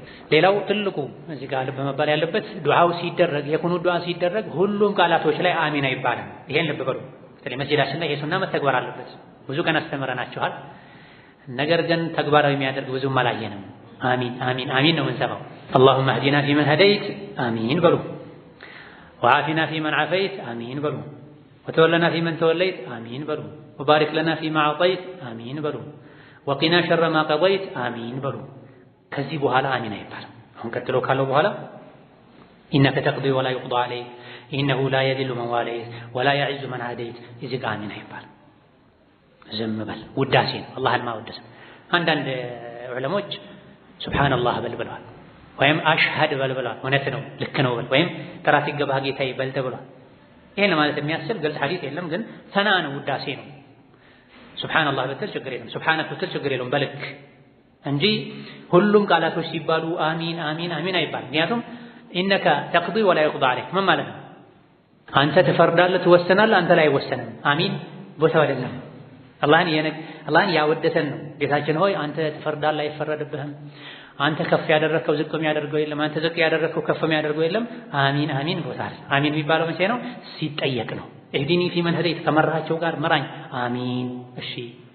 ስለዚህ ይሄ መለየት ያስፈልጋል። ግማሹ አሚን ይባላል፣ ግማሹ ላይ አይባልም። እስኪ የት ነው አሚን የምንለው? ወቂኒ ሸረ ማ ቀضይት እስከዛ አሚን እንላለን። ወቂኒ ሸረ ማ ቀضይት እስከዚህ አሚን እንላለን። ከዚህ በኋላ ያለው የቁኑቱ ይሄኛው የሐሰን ዱዓ እስኪያልቅ ድረስ ዝም ነው ወይም ደግሞ በትንሹ ሱብሃነክ ሱብሃንአላህ ሱብሃነክ እንላለን። ከዛ በተረፈ አላህን ማወደስ ነው። ሌሎች ዱዓዎች ሲቀጥሉ ሲመጡ ዱዓው አሚን ማለቱ ይቀጥላል። ቁኑቱ ተጠናቀቀ፣ ሶላቱ አበቃ፣ ዊትር ዘጋን። ከዊትር በኋላ የሚባል ዚክር አለ። እሱን አይተን ፕሮግራማችን የሚቋጭ የሚጠናቀቅ ይሆናል። ያ ምንድነው? ኡበይ ብኑ ከዕብ ባስተላለፉት ሐዲስ ላይ ነብዩ አለይሂ ሰላቱ ወሰላም ዊትርን 3 ረካ ይሰግዱ ነበረ። ኢማም ነሳኢ ሌሎችም የዘገቡት ነው። ዊትርን 3 ረካ ይሰግዱ ነበረ። የመጨረሻው ላይ እንጂ አያሰላምቱም ነበረ። ሁለት አይነት አሰጋገድ አለው። ሁለት ሰግዱ አሰላምቱ፣ አንድ ለብቻም ይቻላል፣ 3 በመደዳ መስገድም ይቻላል። የኡበይ ያዩትን ወይም ብዙ ጊዜ ያደርጉት የነበረውን የተናገሩት። 3ቱም በመደዳ ይሰግዱ ነበር፣ መጨረሻ ላይ እንጂ አያሰላምቱ ነበር። የመጀመሪያው ላይ ሰቢህ ስመ ረቢከል አዕላ ይቀሩ ነበር። ሁለተኛው ላይ ሱረቱል ካፊሩን ይቀሩ ነበር። ሶስተኛው ላይ ቁል ሁወላሁ አሐድን ይቀሩ ነበረ። ዊትሩን ጨርሰው ካሰላመቱ በኋላ ሱብሓነል መሊኩል ቁዱስ ሱብሓነል መሊኩል ቁዱስ ሱብሓነል መሊኩል ቁዱስ ይሉ ነበረ። ሶስተኛውን ረዘም ያደርጉት ነበር። ሱብሓነል መሊኩል ቁዱስ ይሉ ነበር ሶስተኛው። ዳረቁጡኒ በዘገቡት እና ኢብኑ ባዝ ሌሎችም የተወሰኑ ሊቃውንት ሷሂህ ባሉት፣ አንዳንዶች ضعيف ባሉት ዘገባ ረቢል መላኢከቲ ወሩህ ወይም ረቡል መላኢከቲ ወሩህ የሚልም ይጨምሩ ነበር ተብሏል። ስለዚህ የዊትር ሶላት እንደተጠናቀቀ ዊትር እንዳሰላመተን አስተግፊሩላህ አስተግፊሩላህ አስተግፊሩላህ አይባልም። ምንድነው የሚባለው? ሱብሓነል መሊኩል ቁዱስ ሱብሓነል መሊኩል ቁዱስ ሱብሓነል መሊኩል ቁዱስ። ሶስተኛው ላይ ረዘም ሳብ እናደርገዋለን፣ ጎላ እናደርገዋለን። ረዘም ሳብ ጎላ የሙድ የሚለው ይሄ ነው ማለት ነው። ረዘም ሳብ ጎላ። የመጀመሪያዎቹን ሱብሓነል መሊኩል ቁዱስ ሱብሓነል መሊኩል ቁዱስ እንላለን። ሶስተኛው ላይ ሱብሓነል መሊኩል ቁዱስ እንላለን። በአንዳንድ ዘገባዎች ረቡል መላኢካ ወይም ረቢል መላኢከቲ ወሩህ ማለት እንደሚቻልም ተነግሯል። እችኛዋ ዚያዳ የዳረቁጡኒ ዚያዳ ضعيف ናት ያሉ ዑለሞች አሉ። አትጨመርም፣ አይ ሐሰን ነው ሶሒህ ነው ብለዋል። አንዳንዴ ይባላል፣ አንዳንዴ ይተዋል። እዘን ከዊትር ሶላት በኋላ ምን ይባላል? እስቲ ንገሩኝ። ማዳ ናም በዚህ መልኩ ደግሞ መሆን አለበት። አልቁዱስ ማለት ከጉድለት ከእንከን የጠራ ማለት ነው። ሱብሓነ አልመሊኩ አልቁዱስ ከሁሉ እንከን ከጉድለት ሁሉ የጠራው አላህ ጥራት ይገባው አጠራዋለሁ ማለት ነው። ከሶላት በኋላ የሚባሉ ዚክሮች ለሶስት ይከፈላሉ። ዚክሮችን ሶላቶችን በተመለከተ ዚክራቸውን በተመለከተ 3 አይነት ሁኔታዎች አሉ። ፈርድ ሶላቶች ሁላችንም የምናውቀው ከፈርድ ሶላት በኋላ የሚባለውን ዚክር እንላቸዋለን። አስተግፊሩላህ አላሁመ አንተ ሰላም ኢላ አኺሪ። ሌላው ሱና ሶላት 2 ሶላቶች ራሱን የቻለ ዚክር አለላቸው። የፈርድ ሶላትን ዚክር ሁላችንም እናውቃለን በሱናው መሰረት ማለት ነው። ሁለተኛው ሱና ሶላቶች ከሱና ሶላቶች ውስጥ 2 ሶላቶች ራሱን የቻለ ዚክር አላቸው። ምንና ምን? አሕሰንት ሶላተል ዊትርና ሶላተል ዱሃ ራሱን የቻለ ልክ እንዳበቁ የሚባል ዚክር አለላቸው። ማን ነው? የዊትሩን ቅድም ነግሬያቸዋለሁ። ሱብሓነ አልመሊኩል ቁዱስ ሱብሓነ አልመሊኩል ቁዱስ፣ መጨረሻው ላይ ሱብሓነ አልመሊኩል ቁዱስ ረቢል መላኢከቲ ወሩህ እንላለን። እደን ከሱና ሶላቶች ውስጥ 2 ሶላቶች እንዳለቁ ራሱን የቻለ ዚክር አላቸው። አንዱ ዊትር ነው፣ ሱብሓነ አልመሊክ አልቁዱስ ነው። ሁለተኛው ሶላተል ዱሃ ነው። ሶላተል ዱሃ እንዳበቃ 100 ጊዜ ረቢ እግፊር ሊ ወርሐምኒ ወቱብ ዐለየ ኢነከ አንተ ተዋቡ ረሒም ወይም አንዳንዴ ኢነከ አንተል ገፉሩ ረሒም እንላለን። ረቢ እግፊር ሊ ወርሐምኒ ወቱብ ዐለየ ረቢ እግፊር ሊ ወርሐምኒ ወቱብ ዐለየ። ከዛ በኋላ ኢነከ አንተ ተዋቡ ረሒም የሚል ሪዋያ አለ። ኢነከ አንተ ተዋቡል ገፉር የሚል አለ። የፈለግነው እንላለን። ረቢ እግፊር ሊ ወርሐምኒ ወቱብ ዐለየ ኢነከ አንተ ተዋቡ ረሒም ረቢ እግፊር ሊ ወርሐምኒ ወቱብ ዐለየ ኢነከ አንተ አተዋቡ ረሒም ወይም አንተ አተዋቡ አልገፉር 100 ጊዜ። አዱሃ ሶላት ከተሰገደ በኋላ 4 ደቂቃ 5 ደቂቃ ነው የሚበሳ። ለሶላቱ 10 ደቂቃ ስጥ፣ ለዚክሩ 4-5 ደቂቃ ስጥ፣ ለውዱ 5 ደቂቃ ስጥ፣ 20 ደቂቃ ሰጥተህ ሰግደህ ዝክር ብለህ 360 ሰደቃ እንደሰጠህ ይቆጠርልሃል። ሙሉ የሰውነት አካላቶችህ ሰደቃ እንዳወጣህላቸው ይቆጠራል። ብዙ አጅር ታገኝበታል። ከዚህ ውጪ ያሉ የሱና ሶላቶችሳ ራሱን የቻለ ዝክር የላቸው። የፈለከውን ዝክር ማለት ትችላለህ ሳታዘወትረው። የሆነ ሱና ሶላት ሰገድክ ዊትርም አይደለም አዱሃም አይደለም አስተግፊሩላህ ብትል የሚከለክልህ ነገር የለም። ላኢላሃ ኢለላህ አልሐምዱሊላህ ብትል የሚከለክልህ ነገር የለም። ግን ምን አታድርገው?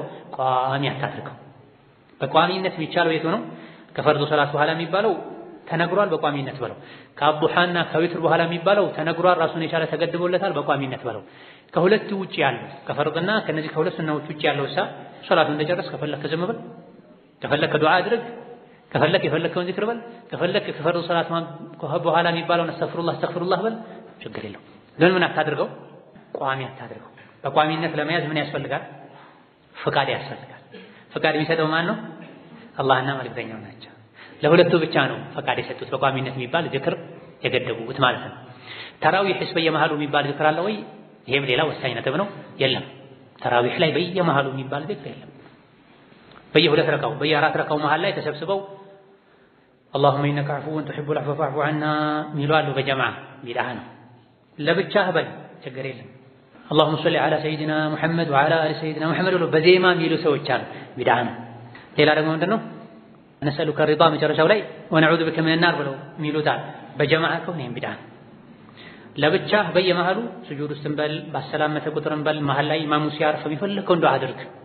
በተራዊህ መሃል ላይ በጀማዓ ግን የሚባል ነገር የለም። ነብዩ ተራዊህ ሰግደዋል ለ3 ለ4 ቀን። በየተራዊህ መሃል እንዲህ አይነት ዚክር አይሉም ነበር። ሰሃቦች ሰግደዋል በጀማዓ እንዲህ አይነት ዚክር አይሉም ነበር። ለብቻህ በተናጠለ ሶላተ ነቢ አውርድ፣ ዚክር በል፣ ቁርአን ቅራ፣ የፈለገውን አድርግ። በጀማዓ ግን ለማለት ምን ያስፈልጋል? ፈቃድ ያስፈልጋል። ፈቃድ የሚሰጠው ማን ነው? አላህና ነብይ ናቸው። ሰጥተዋል? የለም አልሰጠም። ነብዩ ሰለላሁ ዐለይሂ ወሰለም ተራዊህ እንደሰገዱ ተነግሯል ለ3 ለ4 ቀኖች። ከዛ በኋላ እነ ዑመር ሰግደዋል፣ እነ ዑስማን ሰግደዋል፣ እነ አሊ ሰግደዋል፣ እነ ኢማም ማሊክ ኢማም ሻፊ ሰግደዋል። በየመሃሉ የቆሙ በጀማዓ ዚክር ነበር የሚል ማስረጃ የለም። ስለዚህ ህገወጥ ስራ ነው ማለት ነው። ህገወጥ የሆነ ስራ ደግሞ ምንድነው? ተመላሽ። መን አሕደተ ፊ አምሪና ሃዛ ማ ለይሰ ሚንሁ ፈሁወ ረድ። በዲን ጉዳይ ላይ እኛ ያላዘዝነውን የሰራ ሰው ስራው ተመላሽ ነው። ብዙ ጥምጣም የጠመጠሙ ሰዎች ሼክ የሚባሉ አንቱ የሚባሉ ሰዎች ሲያደርጉት ልታይ ትችላለህ። ፍቃድ የላቸውም እነሳቸውም። መከራቸው ከቻልክ፣ ካልሆነ ድርጊቱን አውግዝ። ነዓም ኢብኑ ኹዘይማ በዘገቡት ሐዲስ ላይ 4 ነገሮችን አብዙ ረመዳን ላይ ብለዋል ነብዩ ሰለላሁ ዐለይሂ ወሰለም። ላኢላሃ ኢለላህ ማለት አብዙ፣ ኢስቲግፋር አብዙ፣ አላህን ጀነት መጠየቅ አብዙ፣ አላህን ከጀሃነም ጠብቀኝ ማለትን አብዙ ብለዋል። ሐዲሱ ሰሂህ ነው ضعيف ኺላፍ አለበት። ضعيف ነው ያሉ ብዙ ናቸው። ሰሂህ ነው ብለን እንኳን እንሂድ፣ ضعيفም ቢሆን ዱዓ ነው አንዳንዴ ያደርጋለሁ በል ችግር የለውም። ግን ሐዲሱን አንተ አተገባበር አፈጣጠም አውጥተህለት በተራዊህ መሃል ያስገባው ለዋለሁ ማለት ግን ህግ አውጪነት ነው። ይሄ ነው ቢድዓ የሚባለው። የአላህና የመልእክተኛውን ስልጣን መሻማት ነው የሚባለው። ይሄን ዚክር መች ታደርገዋለህ? በግልህ አድርገው በተራዊህ መሃል ላኢላሃ ኢለላህ አስተግፊሩላህ اللهم إني أسألك رضاك والجنة وأعوذ بك من سخطك والنار በል። ዱዓው ሐዲሱ ተገኘ ማለት አፈጣጠሙን ለአንተ ተተወለህ ማለት አይደለም። ይሄን ሐዲስ ያስተላለፉትን ሰሐቢ በሰሐቦች ዘመን ለምን ተራዊህ ላይ አላሉት? በታቢዒዎች ዘመን ለምን አላሉትም? ሐዲሱን ያስተላለፉ ታቢዒዎች አሁን የተባለ ባለው መልኩ የሚባል ቢሆን ነው።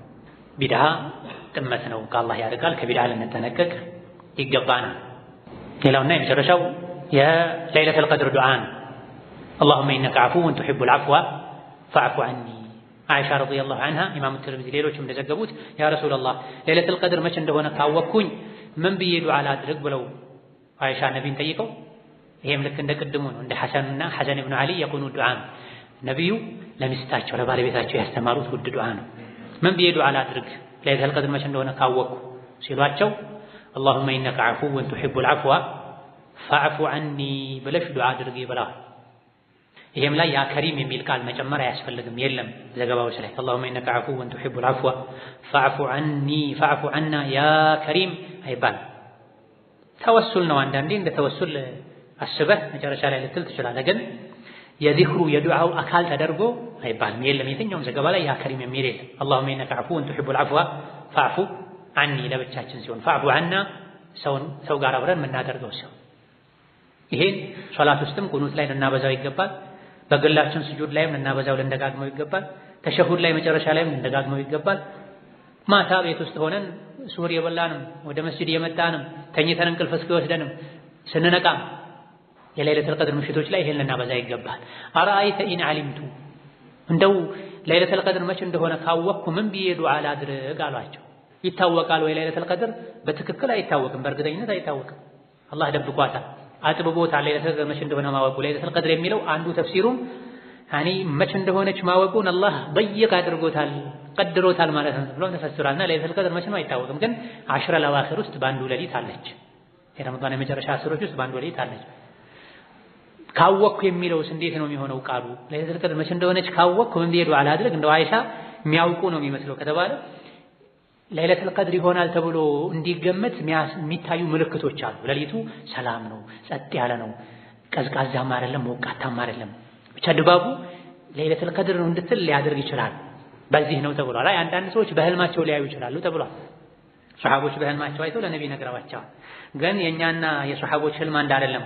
አንዳንድ ኢማሞች አሉ አንዳንድ ሰዎች ሲጠይቁኝ ሁሌ የኛ መስጂድ ኢማም ዘንድሮ ለይለቱል ቀድር በዚህ ነው ህልም አይቻለው ያለ ይነግረናል አሉ። ይስተት ነው። ህልም ካየ ህልሙ ለአንተ ሊያግዝ ይችላል፣ መጽናኛ ሊሆን አጋዥ ሊሆን ይችላል እንጂ አንተ ራስህን የነብይ ቦታ የሱሐቦች ቦታ ላይ ያስቀምጠህ ህልምህን በነብይ እንዳስመሰከረ ሰው ዘንድሮ ለይለቱል ቀድር 25 ነው 25 እንደበቃችሁ ስገዱ አልካቸው እኮ ማለት ነው። ሰዎች አላህ የደበቀውን አንተ አወጣኸው ማለት ነው። እርግጠኛ መሆንም አትችልም ሲጀምር። እንደገና ደግሞ ለይለቱል ቀድር በህልም ታይቶ አይወሰንም፣ አጋዥ ግን ይሆናል። አላህ ለባሮቹ ለይለቱል ቀድርን በህልም ሊያሳይ ይችላል። በዛች ሌሊት የበለጠ ይጠነክራሉ እንጂ ለይለቱል ቀድር በዛ ነው ብቻ ብለው ሌላውን ይተኛሉ ማለት ፈጽሞ አይደለም።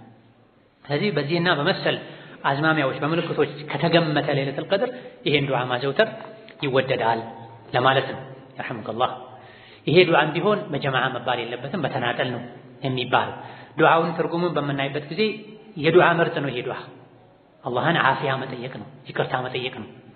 ማለት ነው ዓፊያ ደህንነት፣ ሰላም ማለት ነው። ከወንጀል ሰላም አድርገኝ፣ ከበሽታ ሰላም አድርገኝ፣ ከቀብር ቅጣት ሰላም አድርገኝ፣ ነፃ አውጣኝ፣ ከጀሃነም ነፃ አውጣኝ፣ ከዱንያ ወንጀል፣ ከድህነት፣ ከበሽታ፣ ከገም፣ ከጭንቀት፣ ከመጥፎ ባህሪ፣ ከጅህልና ከመሰል መጥፎ ነገሮች ሁሉ ምን አድርገኝ ነፃ አድርገኝ ማለት። ለታማሚ ብቻ አይደለም ዓፊያ የሚጠየቀው። ዓፊያ እኮ ነፃነት ማለት ነው፣ መገላገል ማለት ነው። ስለዚህ ከመጥፎ ነገር ሁሉ ገላግለኝ፣ ከመጥፎ ነገር ሁሉ ነፃ አውጣኝ ማለት ነውና እዚህም ጋር ይሄን ያመላከቱት ነብዩ ሰለላሁ ዐለይሂ ወሰለም اللهم انك عفو تحب العفو فاعف عني። ጌታዬ ሆይ ይቅር ማለትን ትወዳለህ፣ ማለፍን ትወዳለህ፣ ይቅር በለኝ፣ እለፈኝ፣ ወንጀሌን ሰርዝልኝ። እኔ ወንጀሌ ብዙ ነው ተቆጥሮ አያልቅም። በዱንያም በአኼራ ዓፊያን ዓፉን ለግሰኝ ማለት ነው። ዓፉ የዓፊያ አካል ነው። አፍ በለኝ ይቅር በለኝ ማለት ነው። ከወንጀሌ ነፃ አውጣኝ ማለት ዓፊያ አድርገኝ ማለት ነፃ አድርገኝ ማለት አንሳለኝ፣ መጥፎ ነገሮችን ዞር አድርግልኝ ማለት። ይሄን በሽታ አላህ ያንሳልህ፣ ይሄን በሽታ አላህ ያንሳልህ እንደሚባለው ሁሉ ይሄን ወንጀል አላህ ያንሳልህ፣ ይሄን ድህነት አላህ ያንሳልህ፣ ይሄን መጥፎ ባህሪ አላህ ያንሳልህ ማለት ያስፈልጋልና መጥፎ ነገርን ሁሉ አንሳለኝ ማለት ነው። የመጥፎ ምንድን ነው? ዱንያ ላይ ኩፍር ነው፣ ወንጀል ነው። አኼራ ላይ ጀሃነም ነው፣ የአላህ ቁጣ ነው። አላህ ይጠብቀን። ስለዚህ ይሄ ዱዓ በየመሃሉ ልናደርገው የሚገባ ነው። ዓመቱን ሙሉ ልናዘወትረው የሚገባ ነው። ይበልጥ ደግሞ ለይለቱል ቀድር ላይ አሽረ ለዋኺር ላይ ልናበዛው ይገባል። አላህ ተባረከ ወተዓላ ዱዓን እንደሚወድ በማወቅ ቀደም ሲል የዘረዘርናቸው የዱዓ አደቦችን ልንጠብቅ፣ የዱዓ ስርዓትን ልንጠብቅ፣ ዱዓችን መቅቡል እንዲሆን ይረዳሉ የተባሉ ነገሮችን ልናደርግ ዘርዝረናል። ዱዓ ላይ ይጠላሉ ይወገዛሉ የሚባሉ ነገሮችን ልንርቅ ይገባናል። እነዚህንም አብራርተናል። ይህና ሌሎችም የዱዓ አደቦች ከተሟሉ አላህ ዱዓችን ይሰማናል። እነዚህና ሌሎችም የዱዓ አደቦች ካልተጠበቁ ካልተሟሉ ዱዓው ወደ ሰማይ አይወጣም፣ እዚሁ ነው የሚመለሰውና ዱዓ ማድረጋችንን ብቻ ሳይሆን የዱዓውንም አደብ ጭምር ልንጠብቅ ይገባናል። አላህ ተባረከ ወተዓላ ዱዓቸውን ከሚሰማቸው ባሮቹ ያድርገን። አላህ ተባረከ ወተዓላ ዱዓቸውን ከሚቀበላቸው ባሮቹ ያድርገን። آمين والحمد لله رب العالمين وصلى الله وسلم على نبينا محمد وبالله التوفيق. السلام عليكم ورحمة الله وبركاته.